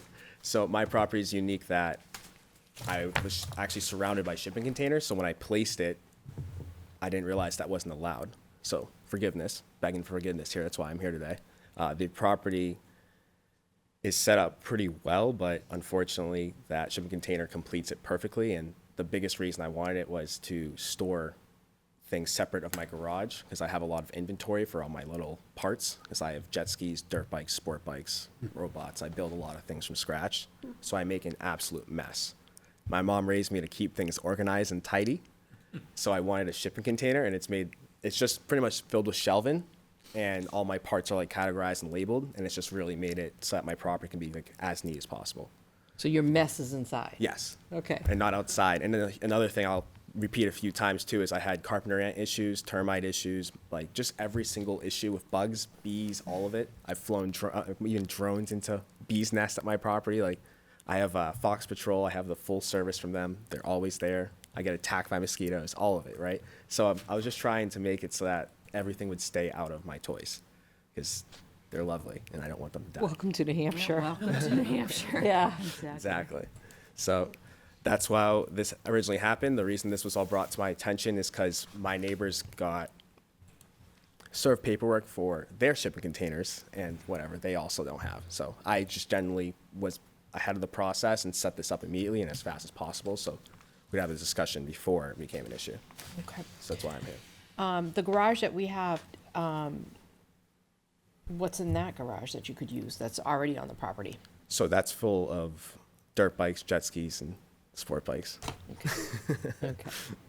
And like I said, because I pretty much have 4 jet skis, 4 dirt bikes. Like, I go through these things. It's not a business. It's all for me. I am downsizing this year. Gonna chill a little bit, but it's just full of toys. That's pretty much what it is. Boys and their toys. Okay. Any questions for the applicant? No, my question only was for Nick. So we, the code, the zoning code allows a 20-foot container, right? Yeah. So if you had, I'm sorry to kind of laugh, but if you had 2 20-foot containers instead of 1 40-foot, would that, you No. don't allow 1 container or 20 One feet? container. I just want to make sure about that. Yeah. Okay. That's how the variance started, because I need an exception for that. So Okay. I'm still confused though why the next case is the same thing. The Well, next we'll- case is for a special exception if he gets the variance. then Okay, he can that's apply for fine. the special So It wasn't we got clear. to do, right, one No, you step wanted at a to tell me, time. no, but it wasn't Yeah. very clear, even in the paperwork, so. Okay. All right. All right. Any other questions? Okay. You want to go through the 5 points of law? sure. Okay. So the variance will not be contrary to public. It says because the storage unit is tucked in the middle behind my garage. I cannot be seen from 51 Charlie Car Lane at all. And it also can't be seen from the general public besides my neighbor, where I have their signatures here that they don't mind. For 2, the spirit of the ordinance is observed. The shipping container on my property would be used to ensure the property is kept organized and neat, no safety or issues with the public. It's really, like I said, to make sure everything's tidy. Substantial justice is done. Due to the highway project, my property lost 0.2 acres of land. I went for a storage container because doing an addition was just, it'd be tough. I think I'm gonna have issues with my property. It was 1.1 acres, now it's down to 0.9. So to add a structure, I probably only have 1 spot I can do in it, so that's how I went with this one. The values of the surrounding properties are not diminished. Like I said before, it looks really nice, actually. You generally can't tell it's there. You wouldn't actually know until you drove onto my street and then drove down my driveway. It's not really clear that there's even anything there. It just looks like a regular door to a container, I guess. And I even suggested I can even take it, paint it brown if I need to make it even blend in even more. 5, literal enforcement provisions of ordinance will result in unnecessary hardship. A, for purposes of some paragraph, unnecessary hardship means that owning special conditions on property distinguish it from other properties in the area. No fair substantial relationship exists between general public purposes of the ordinance provision and the specific application of the position to the property. I don't know what that says, but yeah. The storage unit, there's no real impact on the look of the property. It is a unique property in the sense that it's a very loud property. It's on the highway. So when I got there, I had no idea how crazy this was going to be. I actually bought this property without seeing it because I bought it during the mad times of 2021 and 2020. So the whole project that's happened in the background, it almost makes this property feel like a commercial property. So I didn't even think this would be an issue due to like my unique location. 93 is like 100 feet from my backyard. I cannot stress to you enough. When they knocked down the fence that I had bought the house with, you could just drive off the highway into my house. So when I thought of like putting a shipping container there back in the day, I had no idea that the town didn't allow for it. I also was surprised at how loud this property was, but I don't mind, again, because I'm a robotics engineer and I just make a lot of mess and toys and whatever. So, for the pros, 1, use of reasonable. 1, I plan on storing extra material from the loss of the state, when they took away that land. This happened to my neighbor as well. It's really hard to figure out a good plan to structure and organize like extra storage, so I just figured this was the best way to do it. Shipping containers are unique, storage units, I should say, are unique that they're watertight, so anything you put in it doesn't mold, doesn't get like, doesn't rot out, bugs can't get in it. Again, that was what was very crazy about this property. I'm from Mass, I did not expect to fight mice and bugs as hard as I do. They started eating my basement entrance, they started eating my garage entrance, and I lost my entire mind, just cut down the trees in that area, and I've been fighting ever since. But even building a wood structure, like, it's just a matter of time before it gets eaten as well. So, again, steel, my favorite. B, the criteria of subparagraph A are not established, and necessary hardship will be deemed to exist if only owing special conditions the property that distinguishes it from the other properties in the area. The property cannot be reasonable, used in strict conformance with the ordinance and the variance, and therefore necessary to enable the reasonable use of it. So this is warranted because it would help my property in compliance with neighbors, as is not a reasonable variance of the streets required. Building the structures would be unreasonable, hardship, financial expense. I know you said that's not a good argument, but to do an addition or change these structures, it's a big cost. So again, the shipping container, I paid $2,700 for it. It's 400 square feet exactly, and all right, probably 400 exactly. And if I was to modify my garage, I would be here doing the same exact talk, and we'd be figuring out a different way of doing this. But I just think it would cost 20, 40, 50 grand. It's I've also done a lot of improvement to the property. Like I said, I've cut trees down. I've cut trees down near power lines so that we don't lose power as often. I've also upgraded electrical panels. I had a homeowner's permit that just got approved, doing some electrical work on the garage as well. So I was there. I'm just trying to maintain the property and keep it as nice as possible. So that's been like my goal, is to make sure it doesn't, fall apart on me from being so close to nature. I do think the highway project displaced a lot of the animals, bugs, critters extra. So I think that was a big part of it too. I mean, when you're building an extra lane 20 feet, 40 feet from my backyard, and blasting, they were doing a lot of actually explosive demolition of the rock near me. I had to do water samples, all this unique stuff. So my property's just been crazy since day one. It's finally has like the concrete sound wall up, and now I can enjoy it. It's 10 decibels quieter, but this property, guys, if you guys saw it, you'd laugh. It's absurd. It's 3 properties on that little dead-end street, but you have to drive 0.7 miles to get to those 3 houses, and then you take a right, and the front face of it, again, it's very tucked away. It's nice, but this is such a unique property. I really think I love it. Like, don't get me wrong, but that highway project's insane. It's still going, as you know, but that's the biggest reason why I went with the shipping container route. Bugs, placement of the highway, as far as noise, everything. It was just really nice. So, yeah, that's all I have. And I also have, like I said, 2 letters from my neighbors that they signed and dated today. You guys wanna see All right, that? so bring that up, and we're gonna put those into the record, and we'll read them into the record. Me and my neighbors were all close. We all get along, so. My poor neighbor Robert, he has a lot of things he's working on. And his property's kind of like mine, it's dead end, but he also has the shipping container and all that as well. I think most of my street does, to be honest, but that was part of the reason I thought it was okay. Okay, I will read these in. I, Robert Simmons, reside at 51 Trolley Car Lane, a neighboring property of Dylan Furrow. Yep. I'll get it, because I'm going to have to say it again. Okay. At 54 Trolley Car Lane, I'm ready to express my full support of Dylan's, thank goodness, no last name, variance request regarding the placement of a storage container on his property. I believe this variance should be approved, as the storage container is not negatively impacting the neighborhood or surrounding properties because it is obstructed by view of the street. In fact, I support Dylan in the matter and respectfully request the board grant its variance. It was signed by Robert Simmons, dated today. That man's a legend. I want you all to know that. What's that? I really like that guy. He's awesome. Okay. This one's dated August 19th, to whom it may concern. I, Fidel Azira, reside at 52 Trolley Car Lane, and I own one of the neighboring properties next to Dylan at 54 Trolley Car Lane. I'm ready to express my full support for Dylan's request regarding the placement of a storage container on the property.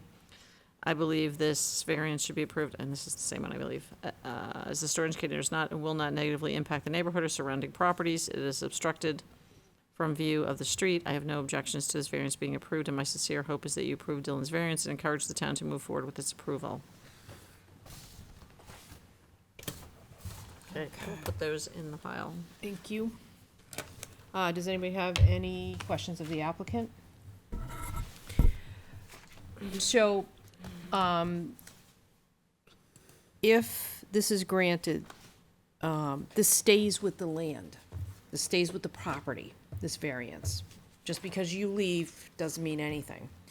So granting a variance, it stays with the land. So you could move, all the trees could be cut down, and if it was approved, the next owner could have a 40-foot storage container there. So you have to understand what you're asking and how that affects the future of this property. So I just want that for the record, because you have to understand that. Appreciate That's part of the whole process and why variances are so powerful, because when you leave, it stays. Yeah. So, and all those surrounding people around you at the time, they also might not understand that either. And they could sell their properties, and then now, it just keeps going and going, so. Any other comments or questions that we need to? I was gonna ask, Nick, do you, and I always ask you these crazy questions, do you have any idea why the limit is 20 feet? I mean, you wouldn't think it'd be 200 feet, but do we know why the limit was set to 20 feet? What I believe it is because the whole reason they have this zoning ordinance in there is for the visual impact in a Yeah. residential neighborhood. Which actually could play into his argument, where he has, the sound wall runs right across the back of his property. Nobody can see it. Yeah, I went out there and I could not see it. I didn't go down the little driveway, well, maybe I did, but I still couldn't see it really. Yeah, so nobody, if the whole intent is so that you don't disturb people's feelings of what a AR zone should look like. In this case, you're not gonna be able to see it. Although I did have a call from one of the abutters who left a message who said that she's not opposed to him having it. She would just like to see him put a fence up so that she can't see. And she didn't identify where she lived, just told me that she was a neighbor. So you may, if you do grant the variance, put that stipulation in that he put a fence up, so it wouldn't be visible to any of his neighbors. So from the exhibits that we have, it's butt up against that garage. Yeah, so you can't see it. You can't see it, From- and then, The only You people who can't can see see it. it already gave me letters that they approve. Yeah. So I don't know if I agree with that. I think I know what neighbor it is. She does not like anyone on 54 Charlie Carlene. well, Well, let's not get into the. no, so, but the pictures that you have given us show Yeah. that it's clearly tucked up Yeah. against that setback Yeah. garage. Yeah. And I can't, you're so heavily wooded. Yeah. Going into your driveway that I don't know. Yeah, you can't see it from, that's why I'm saying, like, I don't even know what neighbor. I couldn't tell what would you, tell you. in a logical statement, the fence needs to go wherever, because I Yeah. can't tell. I'd have to that's fence even off, like, the possible. front of my house, which would Again, be this- weird. Yeah. So I have Yeah, so, that just brought up another point. In the ordinance, the container cannot be closer than 5 feet to a building. oh, okay. So you may have to pull that away if it's tucked up against it. Yeah, that's not a problem. It is 8,000 pounds, but not a problem. I'll come help. Little help from friends. Yeah, that would be another one. The only reason I put it that close was to make sure that, again, you couldn't see it. So if you tuck it 5 feet exactly, you still can't see it. It only has to move like a foot or two. It's actually 5, maybe even 7 feet in the back away, and then probably 3.5 in the front, so, Yeah, I see that from the picture. Yeah. It comes forward a little bit. yeah. Do you own that or do you lease that? I unfortunately bought it outright.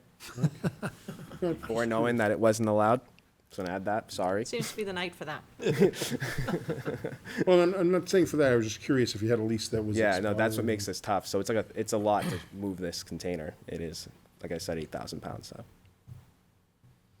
Nick, so that, it's that, 93, it's actually a safety barrier too, but it's also for sound, right? Sound barrier. It's just a sound barrier, but it has some safety, a little bit ability? I don't know that that's. Probably not, okay, No, on 93 going as fast as they go. Okay, Interesting accident for sure. okay, Yeah. all right. Okay. So, well, I guess we're on the variance now, so we don't have to worry about the special. You cannot think about the next case. I can think. You can, but you can't tell me about it. No, fair. All right. I think I've asked all my questions. You're all set, okay? Any other questions? No. No? Got nothing, John, for us tonight? Wow, he's dry. Thank you. No, Well, I ma'am. guess I do have one thing for maybe when we take it back for discussion. I'm not sure where I get to on it. Do we need to bring the applicant in for that discussion? I guess we could, what I'm trying to figure out, I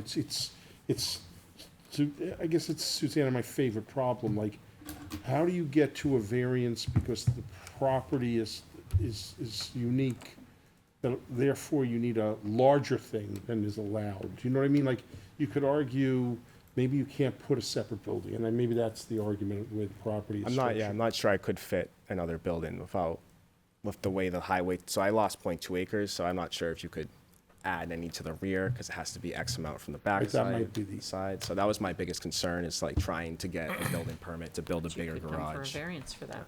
Yeah, you Could come for a variance for that. It's just, again, infinite money. I'm by myself. No, I was trying to figure out how, the property's uniqueness Well, that's what I was argues in gonna get favor at. of a larger storage container, which that issue always hurts my head. Okay.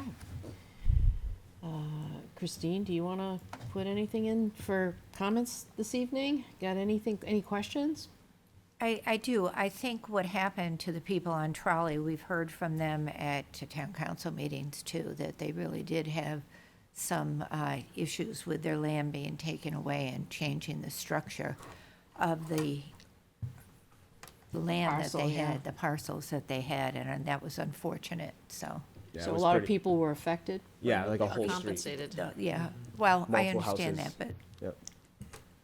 Yeah, good yeah. point. It was eminent domain. Okay. Yeah, that was a big thing, because 0.2 acres was the minimum, but what I didn't realize, it was gonna start blowing things up so close to the house, so, like, it got pretty crazy. Felt like an earthquake for like a year, so, you'd just be chilling, and then all of a sudden, boom, and, you're like, what happened? So, that was a big process. They did take 2 houses off the street entirely. My neighbor, Jen, unfortunately, only like 4 inches of their garage was impeding on like the wall. Like there's a little easement of the wall, and they had to drop the whole garage down. So once I heard that, I was like, I don't really want to try to build a garage or modify anything, because just having a structure in that area is going to be kind of tough, because you run out of space so quickly. So that was a big part of the uniqueness of the property, like I said. Yeah, most people don't have 93 in their backyard. Yeah. I have one more question. Yes. Is it on something? I mean, I don't know Yeah, what you yeah. do with it. Yeah, Is so it on you're- a the ru- is it on a Yep. cement thing or a platform? So I or- put it on 8x8s, so it gets ventilation from the bottom, and so it's not just like sat on the ground. It would rust away really quickly if you just left it on the ground. So It's Is one of the cement- requirements for a special exception. yeah. That it be above. And just one final one, is there, because I'm so new to this, could you have it that if he sold the property, he'd have to take the trailer with him? We don't do the sunset things. Yeah. No, stays with the property. Yeah. So, Thank you. okay. All right, so no other questions here. I'll take it out to the public, see if anyone is in favor of speaking for the applicant. Please approach, and don't forget to give your name and address for the record. Dan Bouchard, 8 O'Connell Drive, Londonderry.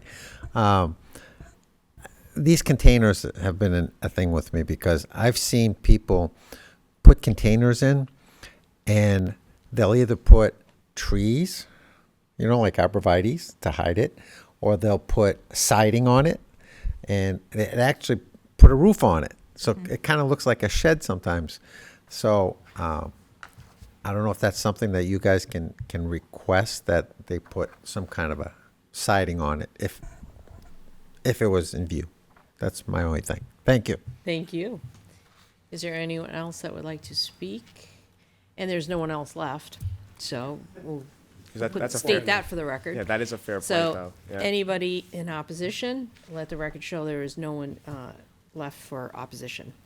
Would you like to address the board with any other comments as the applicant? This one's a hard one. It's a hard one. I'm not gonna lie. Yeah, I mean, like I said, if I knew that 20 feet was the rule, I would have went for 20 feet. The problem about this situation, and I cannot stress this enough, this thing weighs 8,000 pounds. So I broke equipment trying to move it, even getting it to where it's at, because it couldn't be dropped in the spot easily. So to get it to tuck in and be out of the way was wild. So moving it would cost me probably the same amount of money, maybe thousands of dollars to scrap it and remove it. If I sell it, I can sell it for practically, maybe $1,000 or $1,500 less. But that was the biggest issue with this. So if it doesn't get approved, it's going to put me in a pretty tough spot, because I might even have to cut it into pieces. Not sure how I'd move it, because you need to. How did, when you bought it, did they drop it at the end of your driveway and say good luck? Kinda. Yeah. So, bless my neighbor, Rob, who helped me with his tractor, and I used an engine hoist that's known for moving engines. Broke that moving it, and me and him sat there for 90 minutes to move it 4 feet, maybe 2 hours, but yeah. So it's very hard to move these. So, again, if it was the 20-foot one, I would have been okay with that. The 40-feet ones are cheaper, because now I know they're not allowed. That's why it's a discount. It's too good to be true. Fell for the bait. So that's how I ended up here. So it's not even full. It's literally half full. It's not like I stuffed it to the brim. It's just, I was like, oh, if I need more space, I can have more space, but they're also stronger at the 40-feet ones. They're built for being stacked and everything. So they just last a long time. So I did plan on painting it brown just to make it not rust and corrode as much. So. And they have to be 5 feet away from a building? Mhm. Okay. All right. It's like halfway there. It's mostly 5 feet away. It's just a front that I tucked in so that when you viewed it from the street, it was just like you could barely see at all. Okay. You would have to drive on my yard to really see it. So. Okay. All right, well, are we good to go? I have no more questions. I'm good. Okay. All right. Public portion is closed. We're gonna go into deliberations. Do we need to hash anything out, guys, for this? I'm sorry, what? Do we need to hash anything out?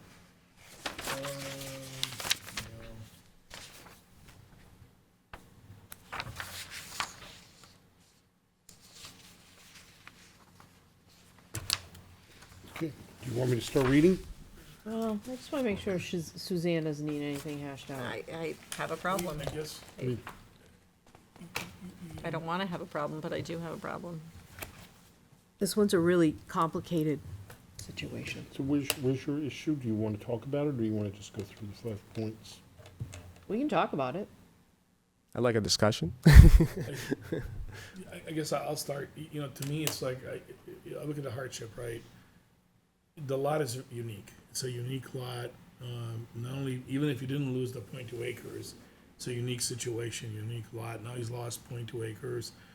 There's a lot of structures on the property. As you said about an hour ago, you can't do ifs and whens. Could he put it somewhere else? We're not going to discuss that. I don't think, while I understand the business model, I don't think that it's a hardship to have to store your stuff. I have a lot of stuff too, but I don't have, not as much as you do. But I don't have a container in my backyard or something. There's no room. There's no room for it anyway, right? Okay. Exactly, right. But that's my struggle. My struggle is that property is unique, right? It's truly unique, but the reason for putting a container in or where it's at is where I struggle. It was mostly for bugs and So- rot. Yeah. So, the uniqueness having, 93 back there, and it's affecting everybody on Trolley Lane. Yes. Okay, so that's a fact, but do the two correlate, is what you're trying to say? That's exactly So what I'm they- saying. Right, so. Is there a substantial relationship between the Between purpose those- of the ordinance and Correct. its application here? And its application. So that's what we have to really just focus on.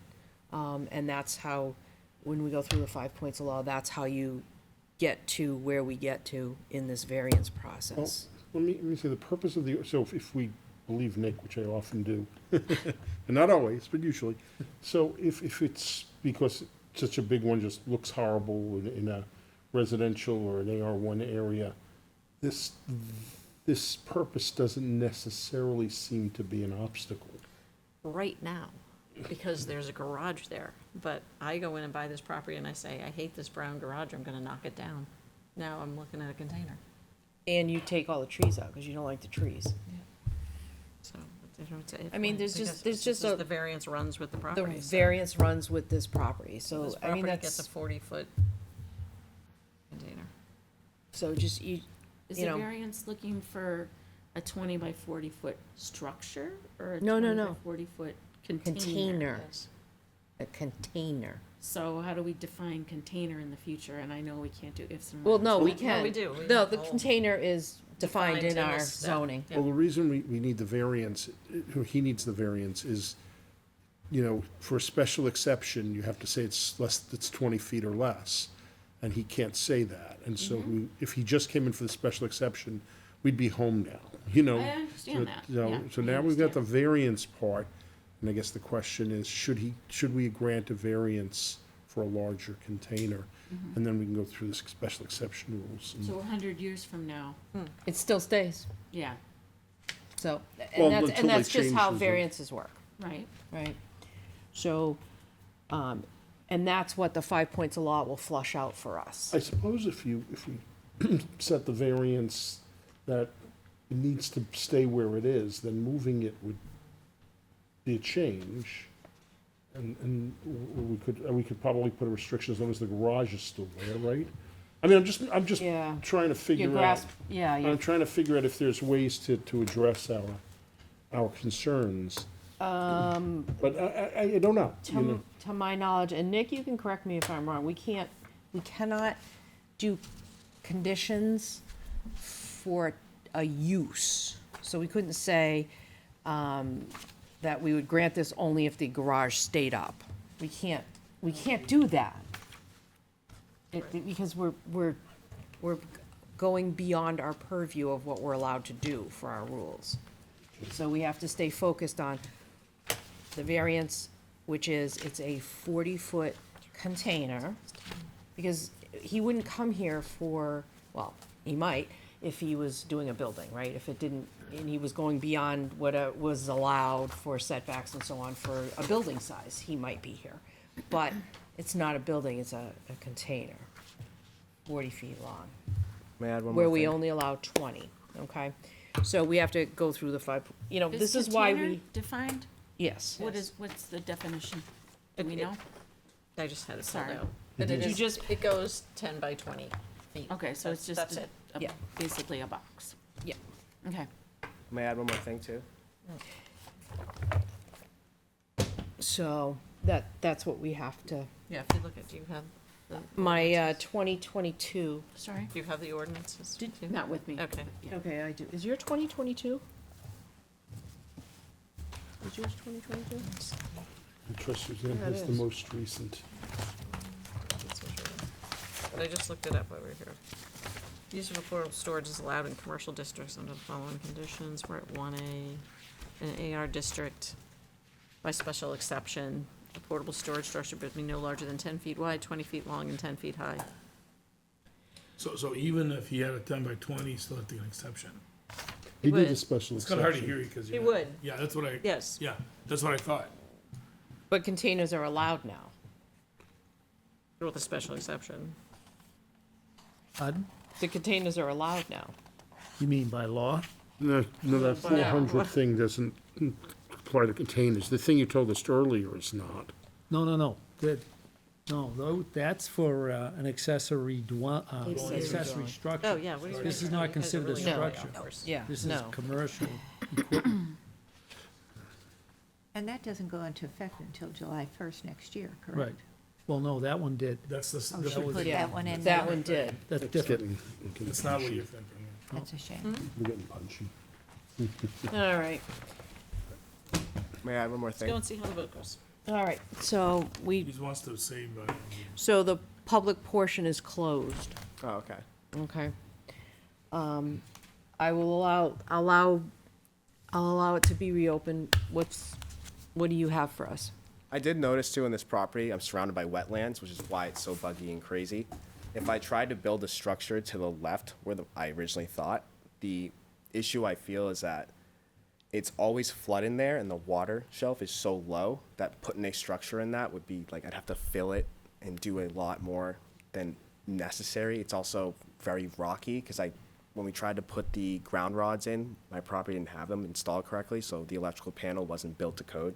And we had a really rough time driving rods in there, and it was strange. There's a lot of rock and there's a ton of water at the same time. So I'm not even sure if I could build another structure even close to this. And the way the property's set up, I don't know how I would solve this otherwise. So this is like really one of the main reasons I went for that container as well. Another reason I went for it, I'm saying. But I have to remind you that the cost factor isn't what we, No, I meant like Consider. the flooding and like the landscape. Like my whole backyard and like the side yard floods a lot. So I'm not sure if I could even build a structure that would be okay in that area if I was to try to do something else. And again, with my neighbor's property line and where the structures are right now, and I only have 0.9 acres of land, getting approval to add another structure, I don't think is possible either. So kind of maxed out the property as is, unfortunately, is what I was thinking, was getting at. okay. That's really all I have. All right, I'm gonna close the public hearing. We ready to go into the, yeah.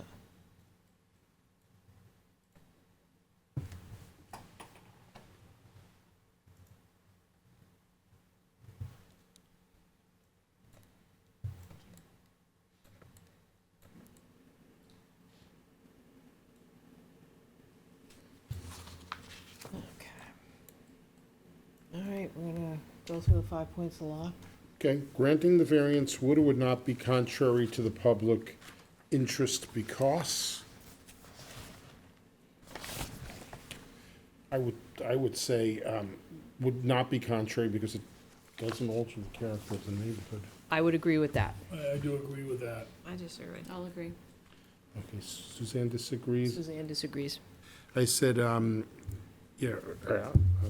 not alter the character of the neighborhood.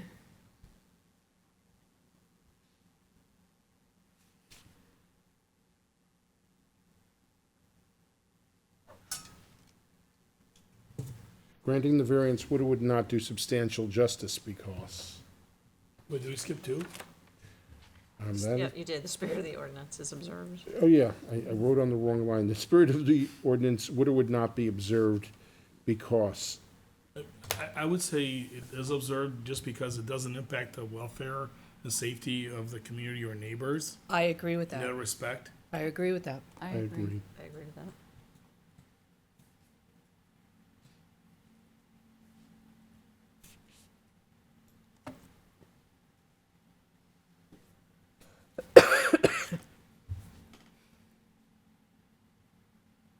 Give me one moment.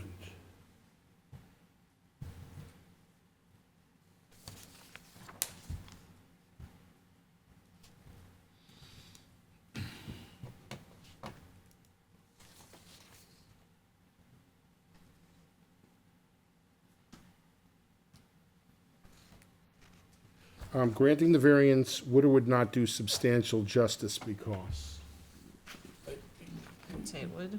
I would say it would because I'm not sure this is the right appropriate number three, but it's a truly unique property.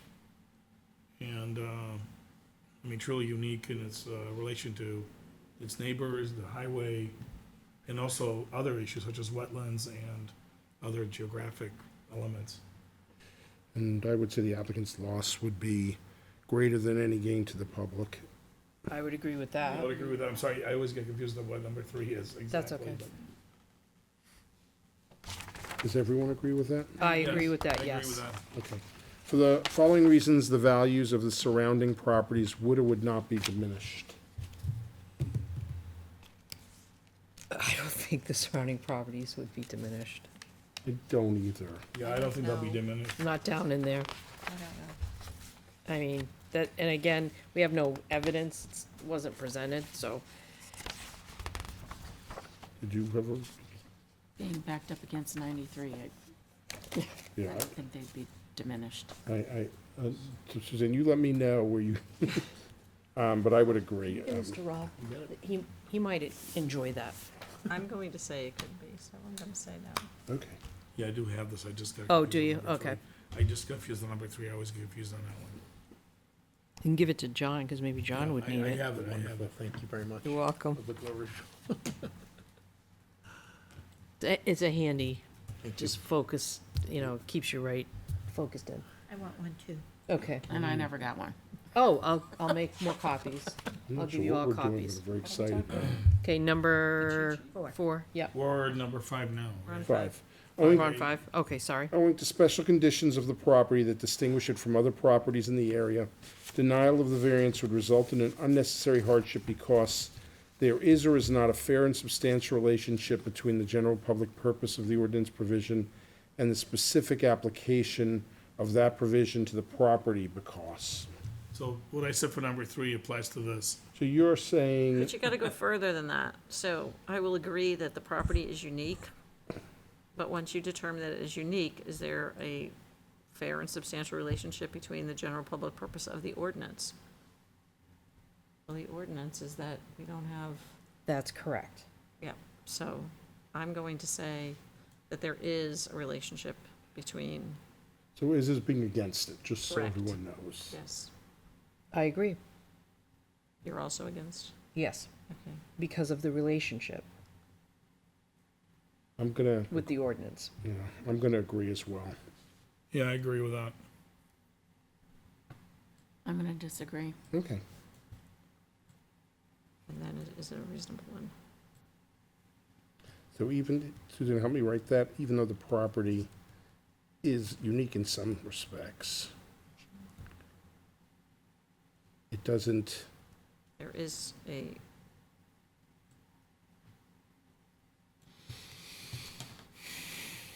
I'm looking for the words here. There is a fair and substantial relationship between the application of the ordinance, which prohibits,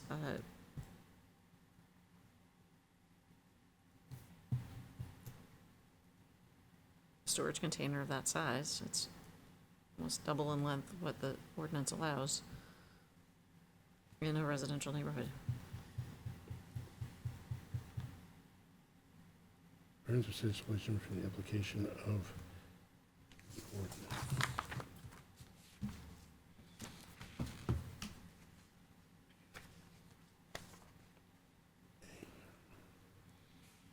All right, I'm gonna tell you what I wrote, storage container.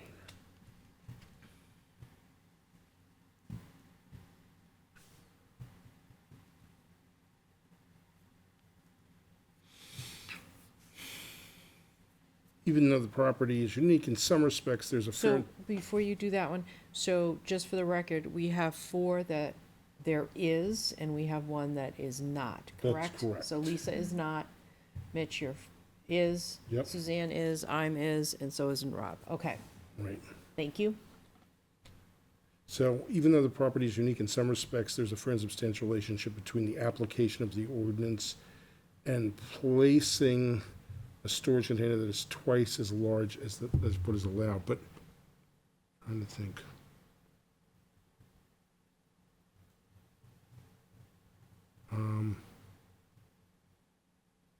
I guess, yeah, I guess yeah, great. Is everyone okay with that? Yep. Yeah. Okay, so then, do we go to A2 anyone way? No, you have to go, is it reasonable?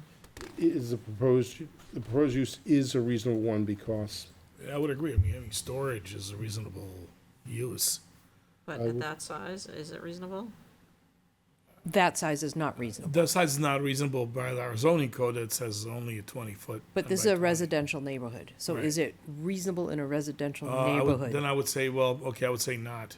See, I would because, agree. and that's exactly how we have to really drill down sometimes. Yeah, I would say not, unfortunately, yes. Yeah, because in the presentation of the case, in the agricultural residential AR1 zone, okay?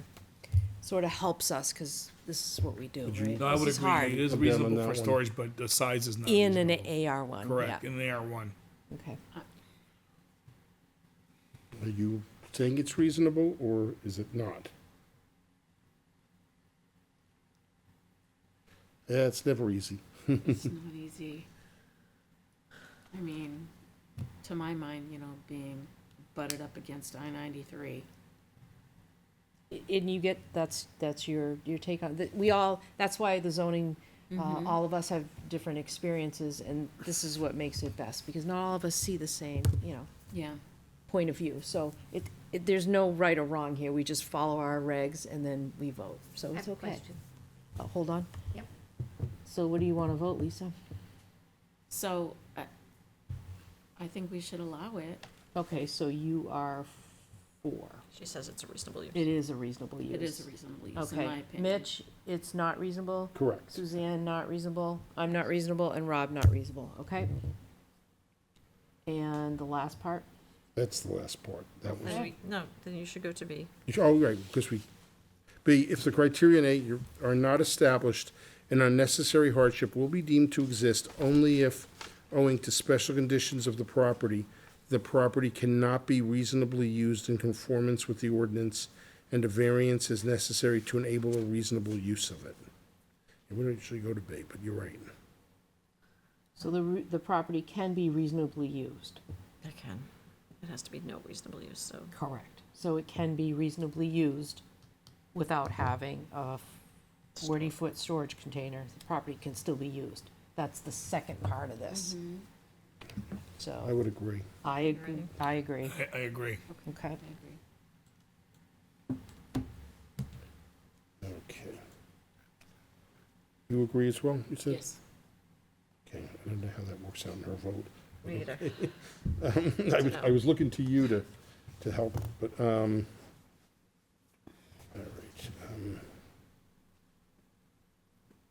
I'm not sure she would get to be, honestly, because she voted affirmatively in A.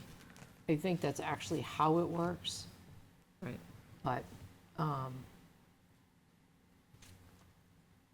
You don't need to put who voted what anyway. I just usually put a number, I don't put the names. all right, so do I have a motion for this? Suzanne, you want to make this motion? I don't, but I will. Okay. Just make sure I'm in the right case here. Case number 08-2020-25-4, request for variance from Londonderry zoning ordinance section 515-1A2 to allow a portable storage structure larger than 20 feet long, located at 54 Trolley Car Road, is denied based on the failure to meet the 5 criteria for a variance. And do I have a second? I'll second. Mitch? Yep. Thank you. All those in favor of denying the variance, say aye. Aye. Opposed? Or for? Okay.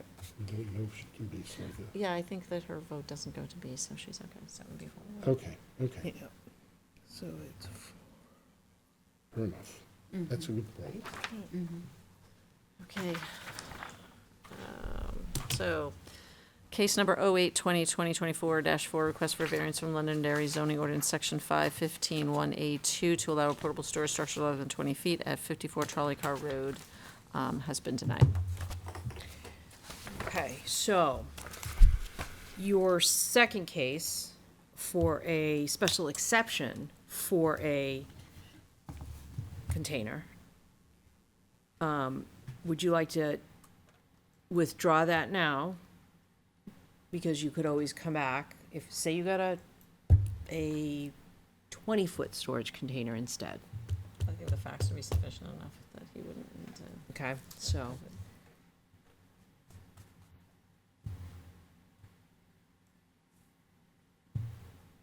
We're not gonna be able to move forward with we can't move forward with Yeah, your so- container, so I'm just letting you know how it works, okay?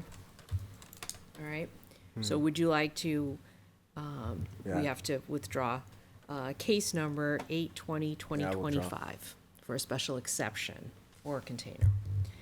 So we have to get the variance for that to pass. Okay. So do you understand how this all, turned out? Okay. Not really, to be honest. I mean, it's, Okay. it just doesn't, my entire street has them. Everyone has one. And it's not, I don't know if anyone's ever had a shed, but the reason why they're so popular, I just want to tell you guys again, is because they're airtight. So it's like the best storage out there. But it's how Big it is, I know. long it is. I know, I'm aware. It's just, Okay. like I said, it's gonna cost a lot of money, I mean, time to move that.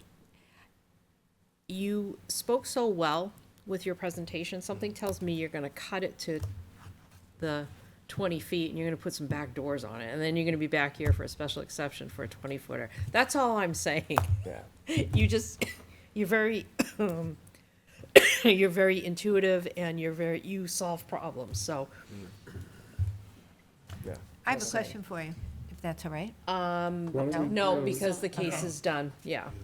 Okay. You can talk to them anytime. All right, so, case number 8/20/2025, request for a special exception from LZO section 515-1 to allow a portable storage unit structure Special exception. for 54 sec. Trolley Car Lane is withdrawn. It doesn't matter though. If you, okay, you've been denied this, you have to remove either half the container or the container. Yeah. But you're already on the agenda, you've already paid to advertise it, you're here. If you get a special exception, then once you remove that container, you won't have to come back here again. Is that allowed though? That's the man that knows those rules. So you're saying, Nick, that we could approve it for a 20-foot container? I didn't have. You can approve him, yeah. you When can- he has that, Mitch. On the stipulation that he either removes or makes that container conform. So we can do that tonight, Yes. if petitioner Because wants, I got guess. told it was the other way around, like wait to do that and then come back, that's why I was saying. 'Cause I wouldn't move Correct. forward. Well, they couldn't give you the special exception to have that container there because it's 40 feet long. So Oh, if they gave you the variance, then they could. But now, since it's already advertised, you're on the agenda, you're here, you can move forward. You can ask for the special exception for a 20-footer, and they can grant it with the stipulation that the container that ends up there is 20 feet. Oh, I see the point, that's interesting. Right, and that's, but I looked at it, there's a 40-foot there. You Right. can't proceed because what he has there now doesn't conform. Right. But I do have a plasma cutter. I told, see, I didn't know that, but something told me you were So, but- very, But you think we very, could proceed, Nick, is that what you're saying? well, he can withdraw it and he can come back. If he had no container on that property, it's not there yet, Oh, that's a fair point. I could go and get a special exception so I could put a 20-footer there. So Nick is saying we could approve a We could do it 20-foot tonight. Yes. Oh, okay, tonight, since he's already here. Yeah. He's noticed everybody, he's paid the. Yeah, Yeah. okay, all right.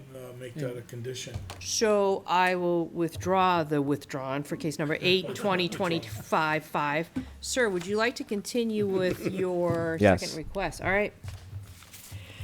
Okay, so we're gonna read that into the record, and I'll tell you how we're gonna go about this, so that we don't make this a long night.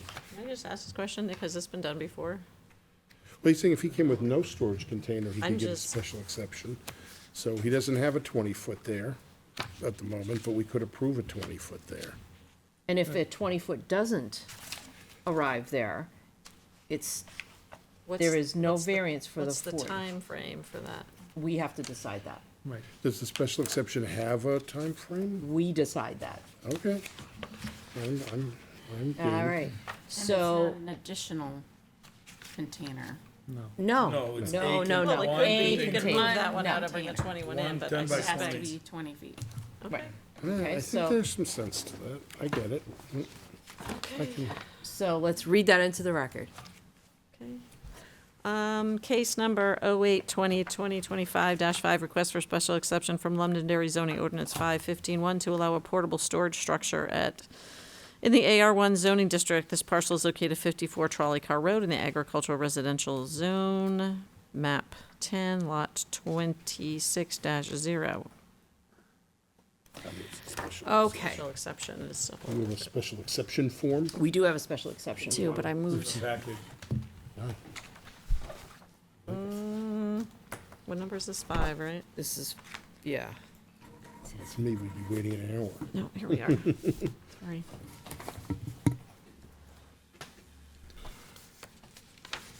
You gonna read? Oh, yeah. Um, So, sure. This one's a little different. so for your special exception, you brought paperwork is exactly the same as your first presentation, correct? You were going to use the same paperwork No, for that you special don't. exception? Special No, it's a exception. separate No, document. no, for him, just for his description. Oh. You were going to present the same way for a container? Okay. I believe so. I was a little confused in that too, to be honest. Okay, because you didn't know what to Yeah. bring. Yeah. I Okay. can understand. So, with the special exceptions, Mitch is gonna read into the record the criteria for the special exception, and you have to agree to that. Okay? So, Mitch, would you like to proceed? Sure. Is the use detrimental to the health or safety of residents? And he answered no. That's correct. Any, No, I I think I agreed. agreed? Yeah, we agree. Will the use create undue traffic congestion or a traffic safety hazard in the vicinity of the proposed development? It's no. No. Agreed. Will the use be incompatible with the surrounding neighborhood? I'd say no. He said no. We're talking at 20 feet. Yep. Okay.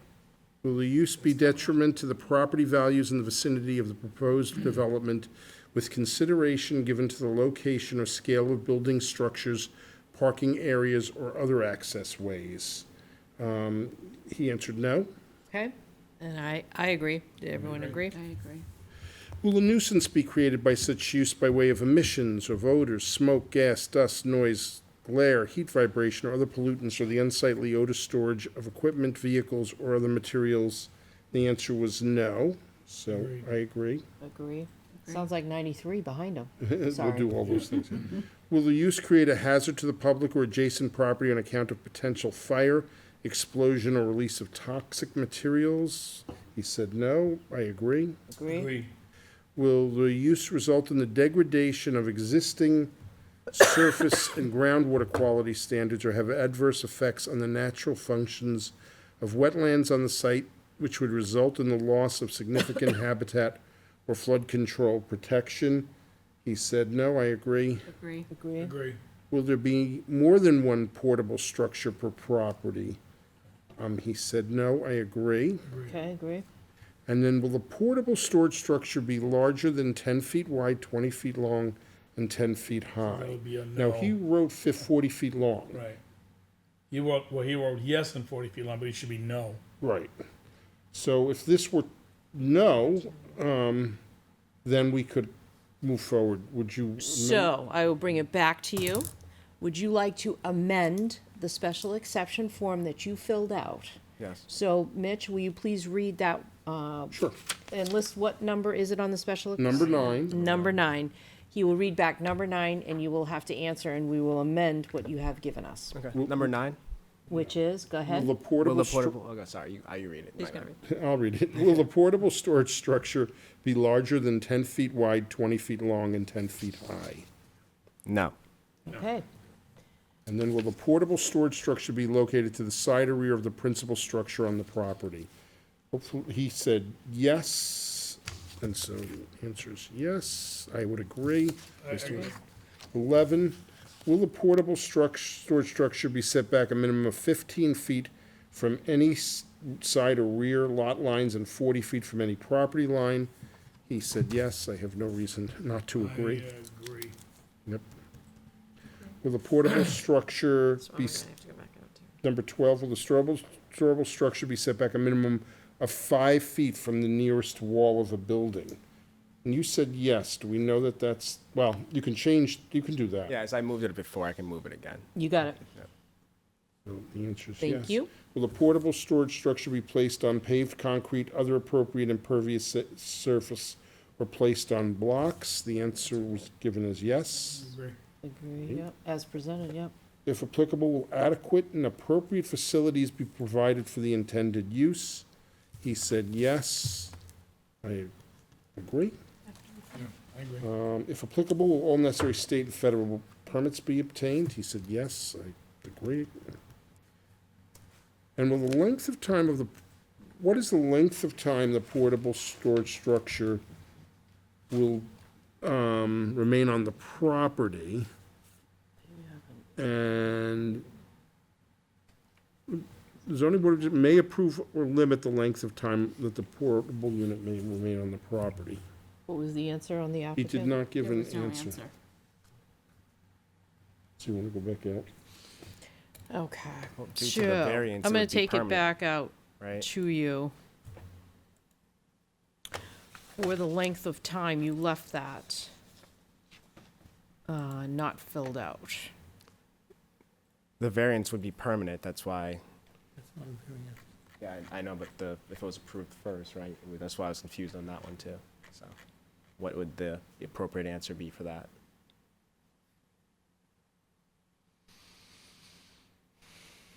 Nick, is there like a useful life for those? I think we've had this You asked me that last- conversation We before. had that We had discussion before. this spring. I feel like we put 5 years, or maybe in certain No, cases I haven't done any 10. more research on the lifespan of a container.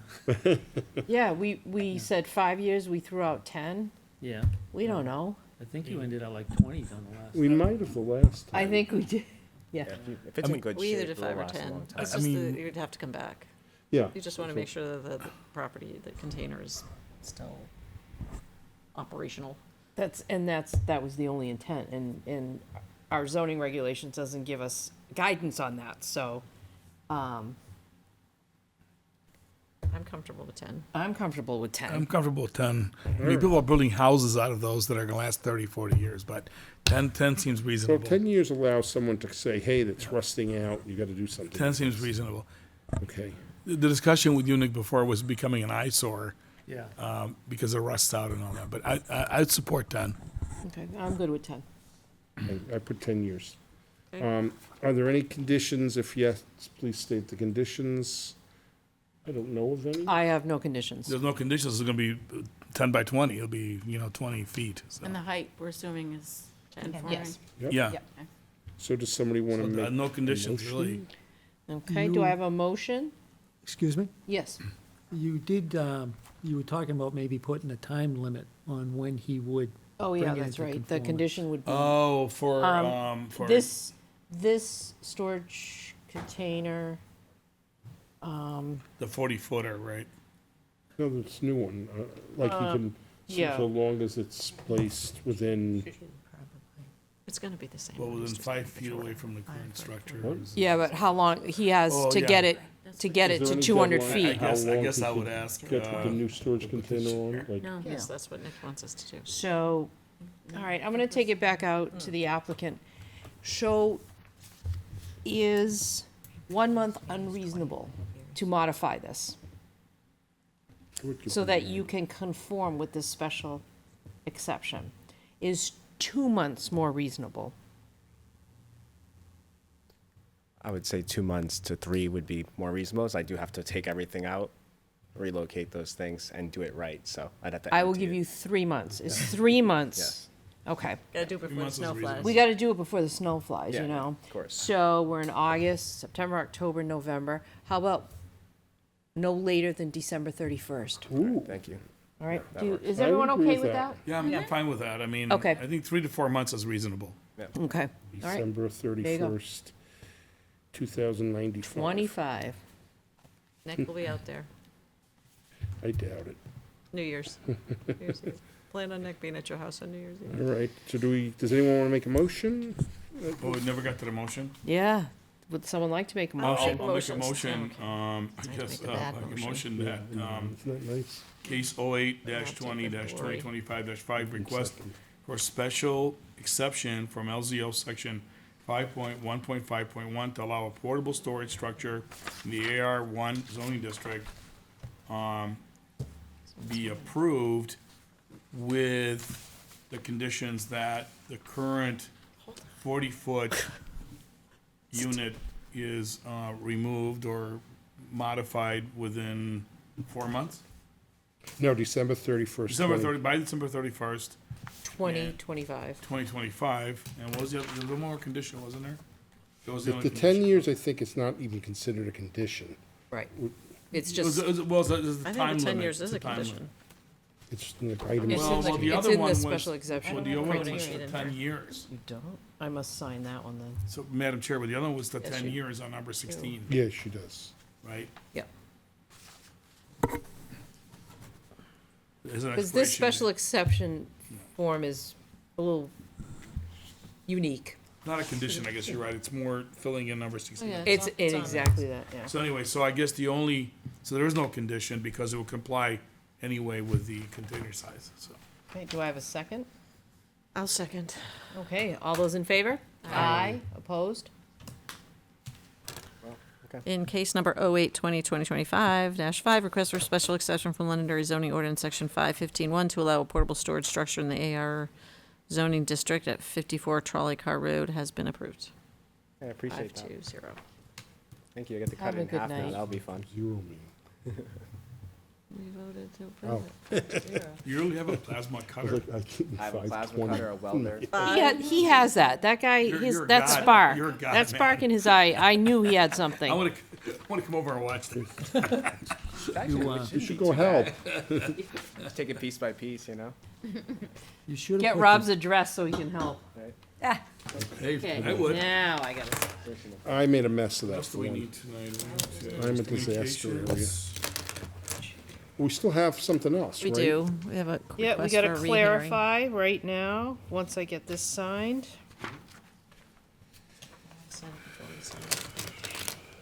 This was We have other weird. business. All right, Nick. What do I do now? Okay, property address, it's already stated on the front. Yep. Isn't it? I think it Yes. is. Yeah. We can fill it out. No, it's not. It's not. Okay. Are you It's asking me to 54, do it? well, it's your handwriting. I don't want to put different handwriting on All there. right, sure. Whatever you say. 54 Trolley Car Road. We're gonna make sure this form is filled out I get to correctly write for the you, pen. okay? Thank you. 54 Trolley to EY. Car Road. Lane. Road. Road, it says. Oh. Tax map is 010. That's. Lot is 26-0, Okay. and it is owned AR-1. Do that. It is 54 Charlie Car Lane. I thought it was Lane too. I thought it was Lane. Is it Lane? Yep. I thought it was Charlie Car Lane, but Okay. we're just reading off of our, Slash lane. Yeah, that's the answer. There's Okay. both of them. That's a fair mistake. Question. On his application, it says, "I'm applying for a 40-foot shipping." Did that need to be changed? no, we just addressed it with this paperwork. We can't change the way it was advertised. Yeah. Okay. It has to stay that way. I know we're not done. And just for future, a shipping container that's not in use and is used for storage has an average lifespan of 25 to 30 years. Okay. Yeah, people are building homes out of them. Yep. Did you announce that it was approved? I did. Perfect, okay. You are all set. Thank you. Have a good night. Other business that we have? Oh my God, thank It's you, a Nick. strange ride. Appreciate that. That was a tough one. So Christine, can I clarify, is case 6/18/2025-6, has that been continued? Yet again? So which one is that? Allow the construction of 6 duplexes? That's been continued until next month. Yeah. Okay, and case number 8/2025-6 for Route 102 Performance Overlay District to allow an encroachment 75 feet into the AR at 296 Nashua? Same. That's also continued, okay. Is 9 Beach Hill application withdrawn? It is. Okay. Is 296 National Road application revised determination regarding the buffer, so, but that was already addressed when it was continued as H? No, the last time it was continued because you didn't have a full board. Okay, And I've since notified them that they need a variance from a different ordinance. okay. And so they're going for a 75-foot buffer, which is in the overlay. Okay, so that 296 National Road revised determination regarding the buffer. Right. Okay, so that's not on us tonight. No. Okay, perfect. The other business, it's listed for case number 6/18/2025 for a rehearing on the June 18th, 2025 denial of a variance. Is that still up on my? Yes. That's on your agenda That is, tonight, okay. yes. I am going to recuse myself in that I have not heard this case at all. I was not present either, I believe. in Okay, June. you were not present, I was present. Mitch, were you present? I was present. Good night. Thank you. Thank you. Lisa, were you present? I was present. Okay, and I believe you there's- were a voting member at the time. Correct. Okay. So So I'm there's gonna leave only this with- 3 of us. Leave it with you, Mitch. Okay. Well, 3 is well, Yes, 3 is a quorum. Okay, so, stepping down. thank you, Suzanne. We'll call you back in a minute. So, other business, for the record, case number 6/18/2025-3, request for a rehearing on the June 18th, 2025 denial of a variance from LZO section 5.12.2.K.6 to allow a landscaping business in the AR1 zoning district. The parcel is located at 13 Walton Circle in the agricultural residential AR1 zoning district, tax map 018, lot 15-2, Lori A. DeGraw, owner and applicant. Did you review the case that we heard? I did not, I wasn't aware this was coming back up, so I did not Okay. review it. I reviewed it. You reviewed it, okay. Nick, we only have 30 days, and Mitch hasn't reviewed it. So, You reviewed it, yeah, this is, first time I saw it was today for some reason. Is it, Okay. was it on the agenda that we? yes, it was on the agenda at, Came kind of. it came later. It came separately. Okay, yeah. All right, so I need to make sure that we don't default on our 30-day timetable. 7/18, okay. So this was, what is my 30-day? Because we might have to come back here the first Thursday of next month. Well, they said, this is dated 7/18, right? Yeah, but June it's, 18th. But they dated this letter July 18th. I don't go by that. I have to go by when it was stamped, received, Logged in, and, yeah. because this is a 30-day, we have to make sure we don't go past the 30-day mark, because that's our obligation to this. Is our department stamp on there? Not on this, oh, wait, hold on, July 18th, 2025 received. Okay. All right, so our next meeting, just to confirm, is going to be September 17th. One day. That's 60 days, is that, That's not okay. So, today is not 30 days. Yeah. no, but we can't do it on next month's business. Right. Okay.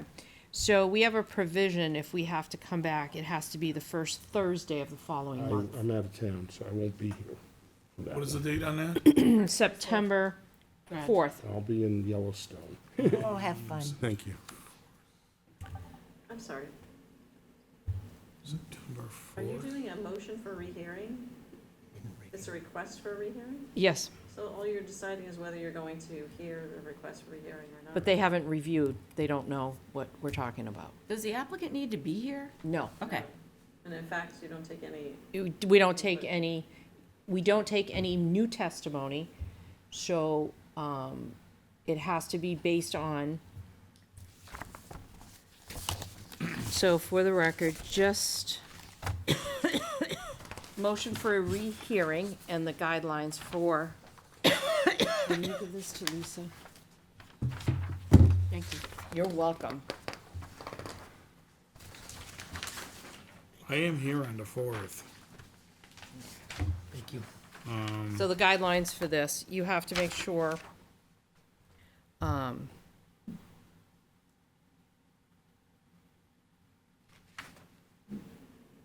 those following 5 reasons.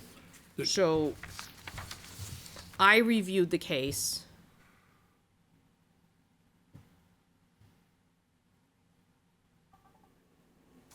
I reviewed it. I don't think that we made a technical error, nor, well, and we've not seen any new evidence.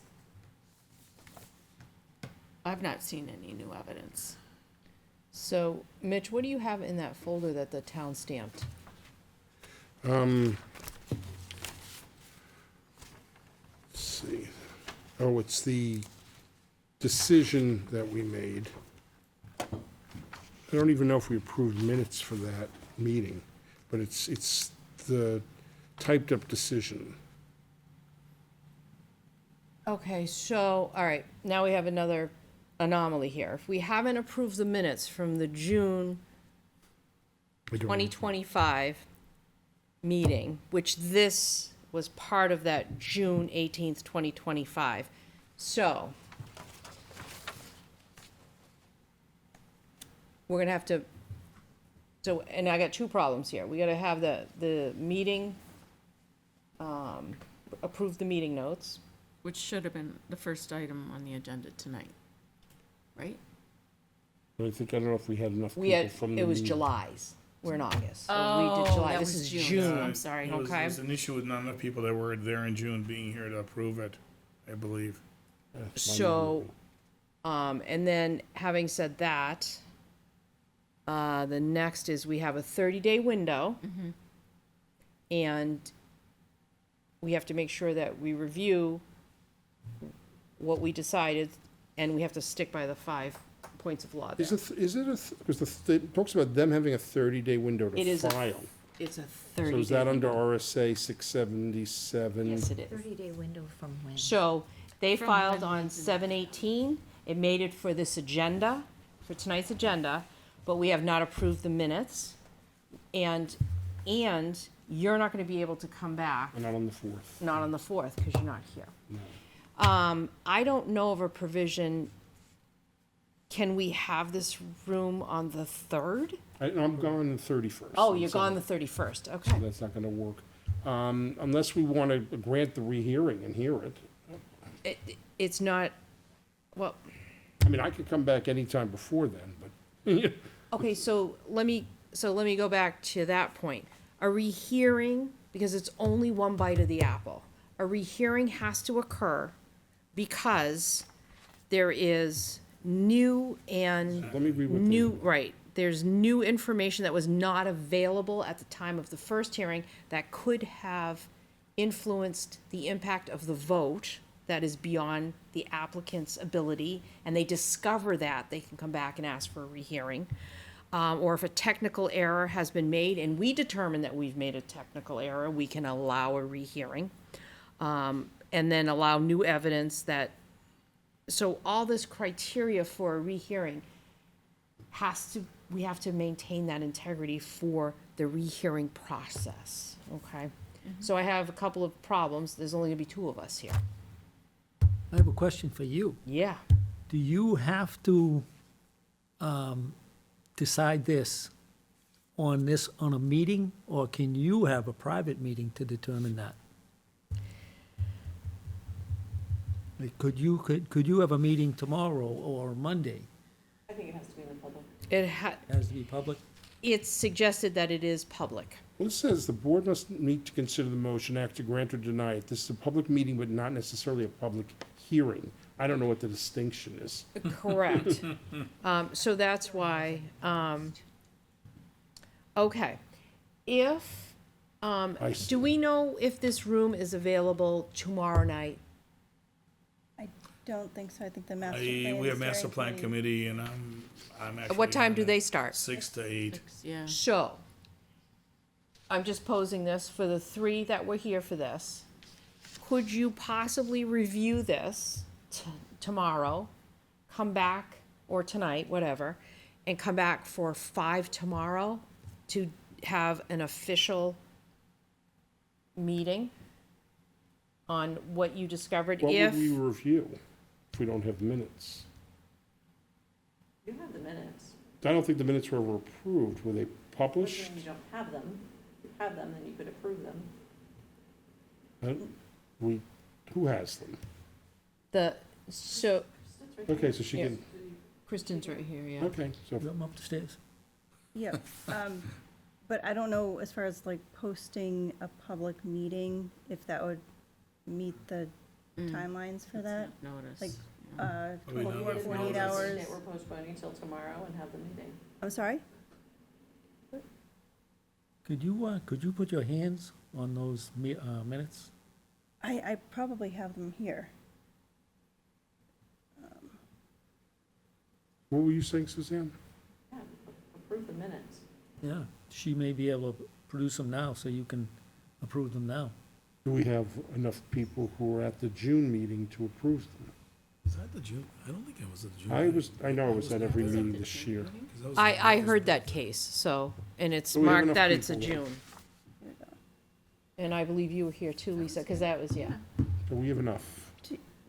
Do you have access to the, You just have it on up your there. but computer names- there, the ZBA meeting folders? I no longer do for some reason. I probably The kicked them. 16th. You go to On the ZBA, 16th, I think I was here. ZBA meeting folder. June 18th? No, it 18th. would have been the 16th of, oh, I'm sorry, wrong month. I apologize. Yeah, All I was have not- is I was the, not here. the Yeah, I was not here. 716 notes. I was not here. Oh, the June 18th with Yeah, the I was on my mother's May draft. This case notes heard are in in there. June? I was not there. I checked my calendar. to Sorry? make sure.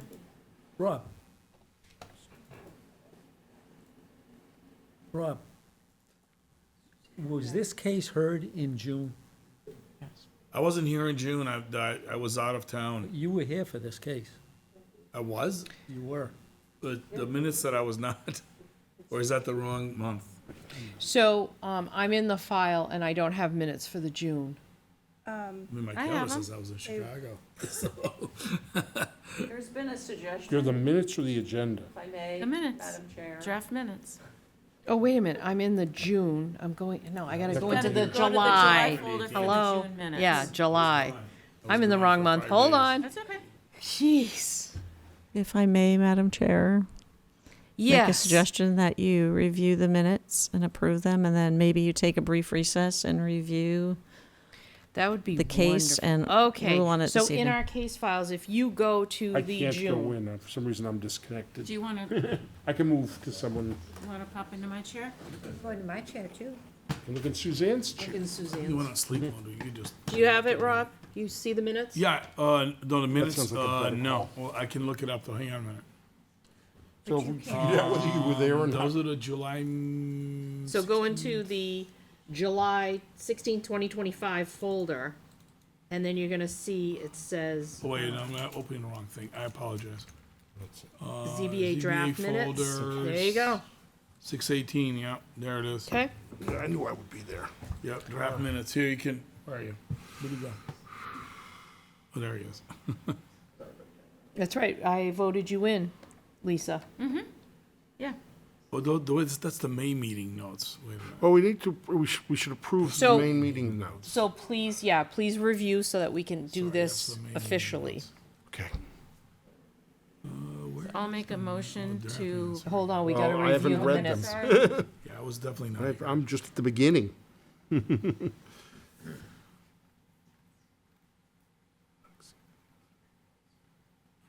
I remember this. In this case was case number what? Oh, I see, 06, 18, 2025. Yep. Yeah, it's case number 3. Case number 3. Yep.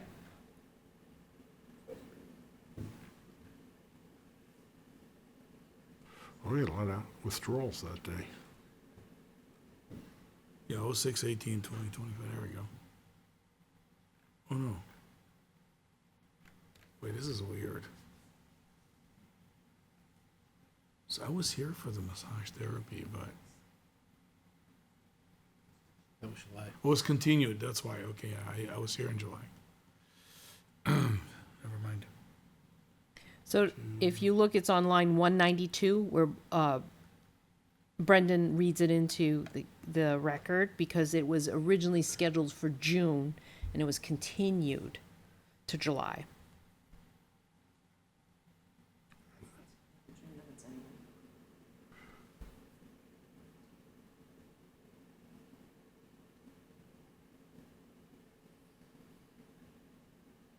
Okay, yeah, this is.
So, I remember this very well. So hold on, I'll guide us through this so we can do this step by step. Well, first we do the minutes once I'm done reading. Correct. We gotta do that first, because we can't comment on anything else other than the minutes first.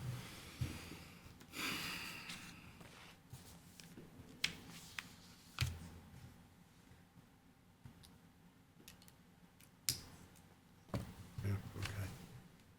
Thank you, Christine, for telling me to just go back in time.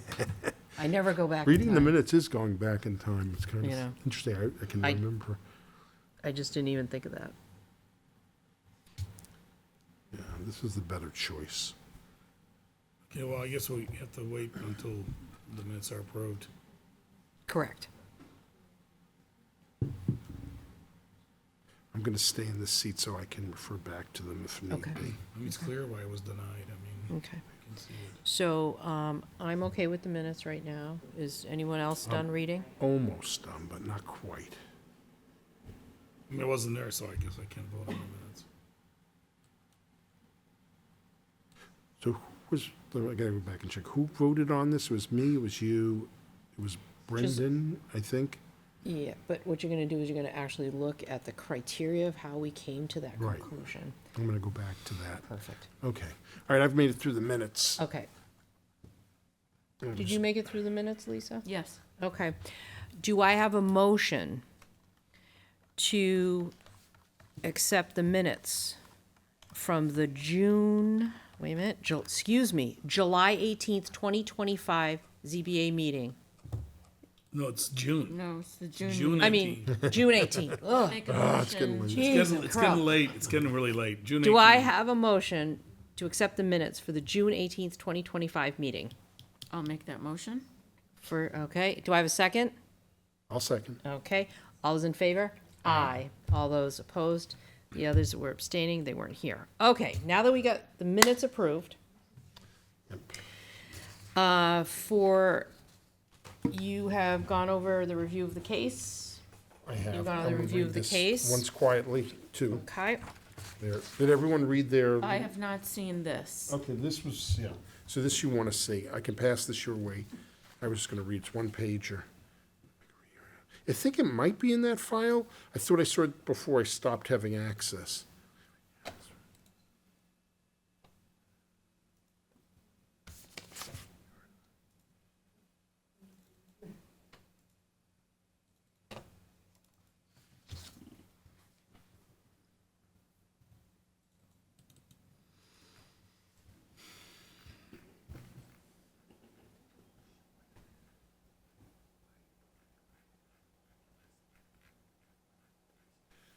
Do you need to read this? Just keep it as is, though. Okay. all right. Oh, you have it on the screen, Yep, and it's up here. yep. So, to do this correctly, We have the originals that were here, so the three of us. So we'll read it into, I'll read it, or do you want to read it into the record, Mitch? What am I reading into the record? Other business, that we're gonna review this. Okay, let me just see if that was, so that wasn't on this agenda that I picked. There it is. Yeah, for some reason on this version. Oh, okay. You have it there? Yep. Okay, I'll read that. Okay, other business, case number 0618-2025-3, request for a rehearing on the June 18th, 2025 denial of a variance from LZO section 5122K6 to allow a landscaping business in the AR1 zoning district. The parcel is located at 13 Walton Circle in the agricultural residential zoning district, tax map 18, lot 15-2, Lori A. DeGraw, owner applicant. Okay. Thank you. So, motion for a rehearing. I reviewed the notes from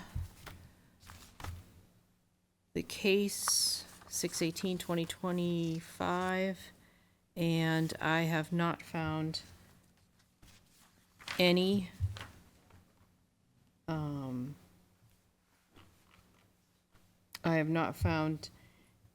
any technical errors have been made, and that the 5 points of law as listed in the minutes were met. The 5 criteria of the law is met, and I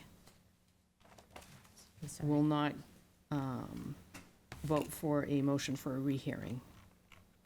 Hey, what I read here is that the petitioner, the purpose of the purpose is served by granting rehearing unless the petitioner claims a technical error has been made. I didn't see a claim of a technical error, or that they can produce new evidence that was not available to them at the time.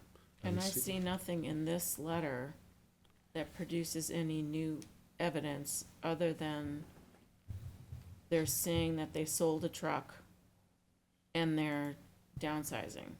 Right, I sympathize with them as people, but I just don't see them. So, the motion for a rehearing and how we have to consider why we would rehear. Do I have a motion for the rehearing for case number 6/18/2025-3? Do I have a motion for this? No. Well, you want a motion to either approve or deny. Correct. Oh, to approve or deny. Correct. Pass that back. I can make a motion. Okay. This is the case, so you can refer to that when you make your motion, if you want. You see, you could say, So we have determined that there's no technical errors, there's no new information, and there was nothing that a motion for a rehearing, no evidence that a motion for a rehearing is in order. So in the matter of case number 6-18-2025-3, request for a rehearing on the June 18th, 2025 denial of a variance from LZO section 5.12.2.k.6 to allow landscaping business in the AR1 zoning district. The parcel is located at 13 Walton Circle in the AR1 zoning district, tax map 018, lot 15-2, Lori A. DeGraw, owner and applicant. What is your motion? My motion is to deny the request for a rehearing. and I will second it. All those in favor? Aye. Aye. Opposed?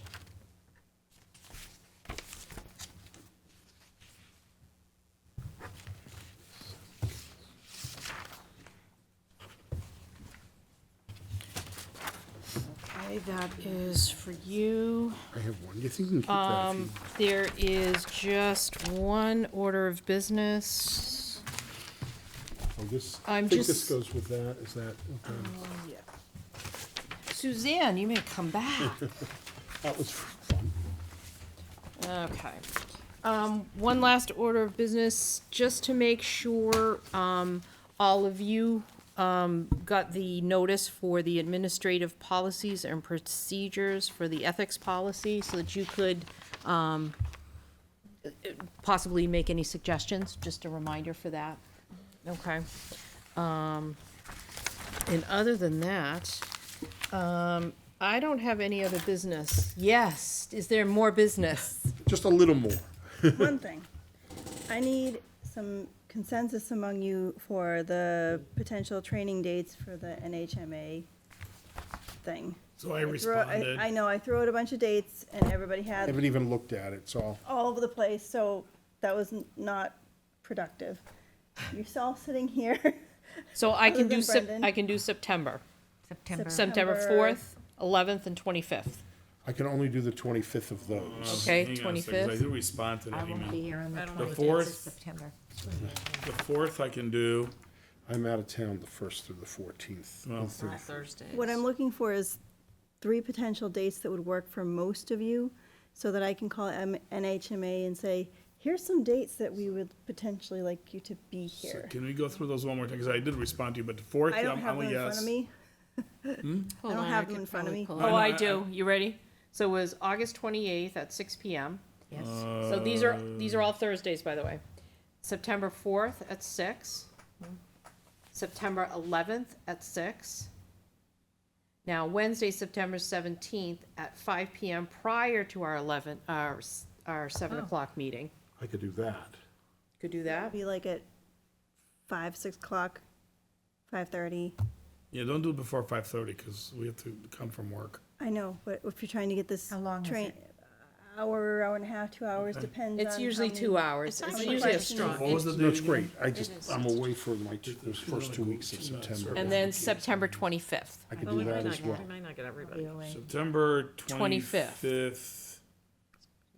I'm busy. I can't do that. I can't do it either. I could do the 4th. I could do the 28th, whatever you threw Okay. out. So I can do the 4th. I can do the I 4th. could do the 4th. I could do the 20th of August. Okay, so 4th. I could, And I cannot do Okay, the 11th. 4th, I'm out of 4th. town. And I could do the 17th at 5 if I I could had do to. the 17th and the 20th. 17th of September. Yeah, that's right before the meeting. Okay, so the dates were September. I prefer that actually. if we What could day do is that? September September 17th. That's our that a next, Wednesday? and then, Wednesday. yeah, next It's meeting. always a Wednesday, yeah, 17th. So it's before our next zoning board meeting. I can do that. So the dates were September 4th. Raise your hand if you can do that one. Okay, 1, 2, 3, 4, 5. Okay. September 11th, who can do that one? 3 of you, okay. What were the other dates now? September 17th, Okay. I can do. 1, What time are you saying? before the meeting. It'd be like Okay. 5 o'clock 5-ish. probably or something, right? We could probably Are do you not 5. coming We next could probably month? do 5:30. I'm gonna be away. Oh, you're leaving when I get back. What about Here. September 25th? I can do that too. September 20, and I'm not here. I'm not here. I have my dog. 1, 2, 3, 4. Okay. right. And August 20th was tonight, so that doesn't, Seems like the 4th was. those were the. Well, it said, August 28th. If we wait long enough. I don't know if they will I be didn't, available that they quick usually, now. yeah, Another they 20 usually minutes don't will like be that at short 28th. notice, that's Yeah, I was why. gonna say, let's just throw that one out. All right, so it looks like September 4th or 17th would be good for most of you. Yes. Okay, Otherwise, we're going to October. right. So I'm trying to get it set up, Mitch. I might be the one who misses it. That's all right. So Mitch, which one you're gonna miss? I'm away from the 31st through the 14th of September. Okay, So, so we'll try to hit these ones. Yellowstone, Grand Teton, Colorado. Just did it. Do you have a preference over virtual or in person? Virtual makes it easier. Okay, Oh, I mean, yeah, if it was we here do- before the yeah, meeting. Virtual is easy. I mean, if you do it on the 17th, the day of our meeting, we can just do it here. Yeah. I don't want to be zooming somewhere or teaming it and then coming And here. then It doesn't ju- make sense. If we're doing other dates, yeah, Zoom, Teams, fine. okay, I'm not zooming for my Most of us vacation. live on that anyway. Nothing wrong with that. that's it. That's it? Is that it for business? Can Well, I just motion motion to to adjourn? Wait, sorry, I got one thing. Oh, she's got I one don't thing. know if, I don't know if the new people have copies of the zoning ordinances. Do not. Yeah, Okay, they so should you have need those. that. And I don't, know the last one I have is a 2022. I could Same use a here. new one, because the one I have is old They're all from gonna 22. change. Yeah. So I don't know if there's another one since 2022.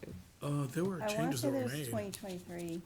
If you could find that. It's on the website, but if you want them all. Oh, it is on the website. Should be. I found, I don't know if I found only what is the on year was. I the think I found them on the All website, but it's this- nice to have all a from paper. A to Z, all those pages are on there?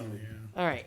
Well, And okay, then, I'll were look. those red books handed out in the past 3 months? That I have. If I could get one of those too. I don't have one of those. I was not Yours here. is upstairs. I think I got mine, though. What's Yours might be upstairs? too. But it's not, it's By online. upstairs. In her office. You can come in any I day thought and go upstairs we and gave you visit. yours. I have not been here, I have not been here June, You gave July, me I was mine. not here. I have got not been here mine. I for definitely months. got mine. I will look in my bag to double check. We have, yeah, that was I fun. remember bringing it home. It was so pretty. I will double check. Now, the last one I have is this one. It brightened it up this time. So I do have. You were I not do have here. the red book. I Yep. have- we have that's a more state. upstairs. Okay. Could you, I mean, if, I would love a printout if there's one after 2022. I still have 2022. But I'm not sure how we do that, if So- that's something we, She just advised that we go on there and print it ourselves. yeah, well. Actually, we could do, we Was there a could, motion to adjourn? I can't remember. not yet. Oh, I didn't think so. Just keep talking and talking. So are we done? Sure. Okay. Do I have a motion Motion to adjourn. to adjourn? Do I have a second? I'll second that motion. Thank you, Rob. All those in favor? Aye. Opposed? Ayes have it.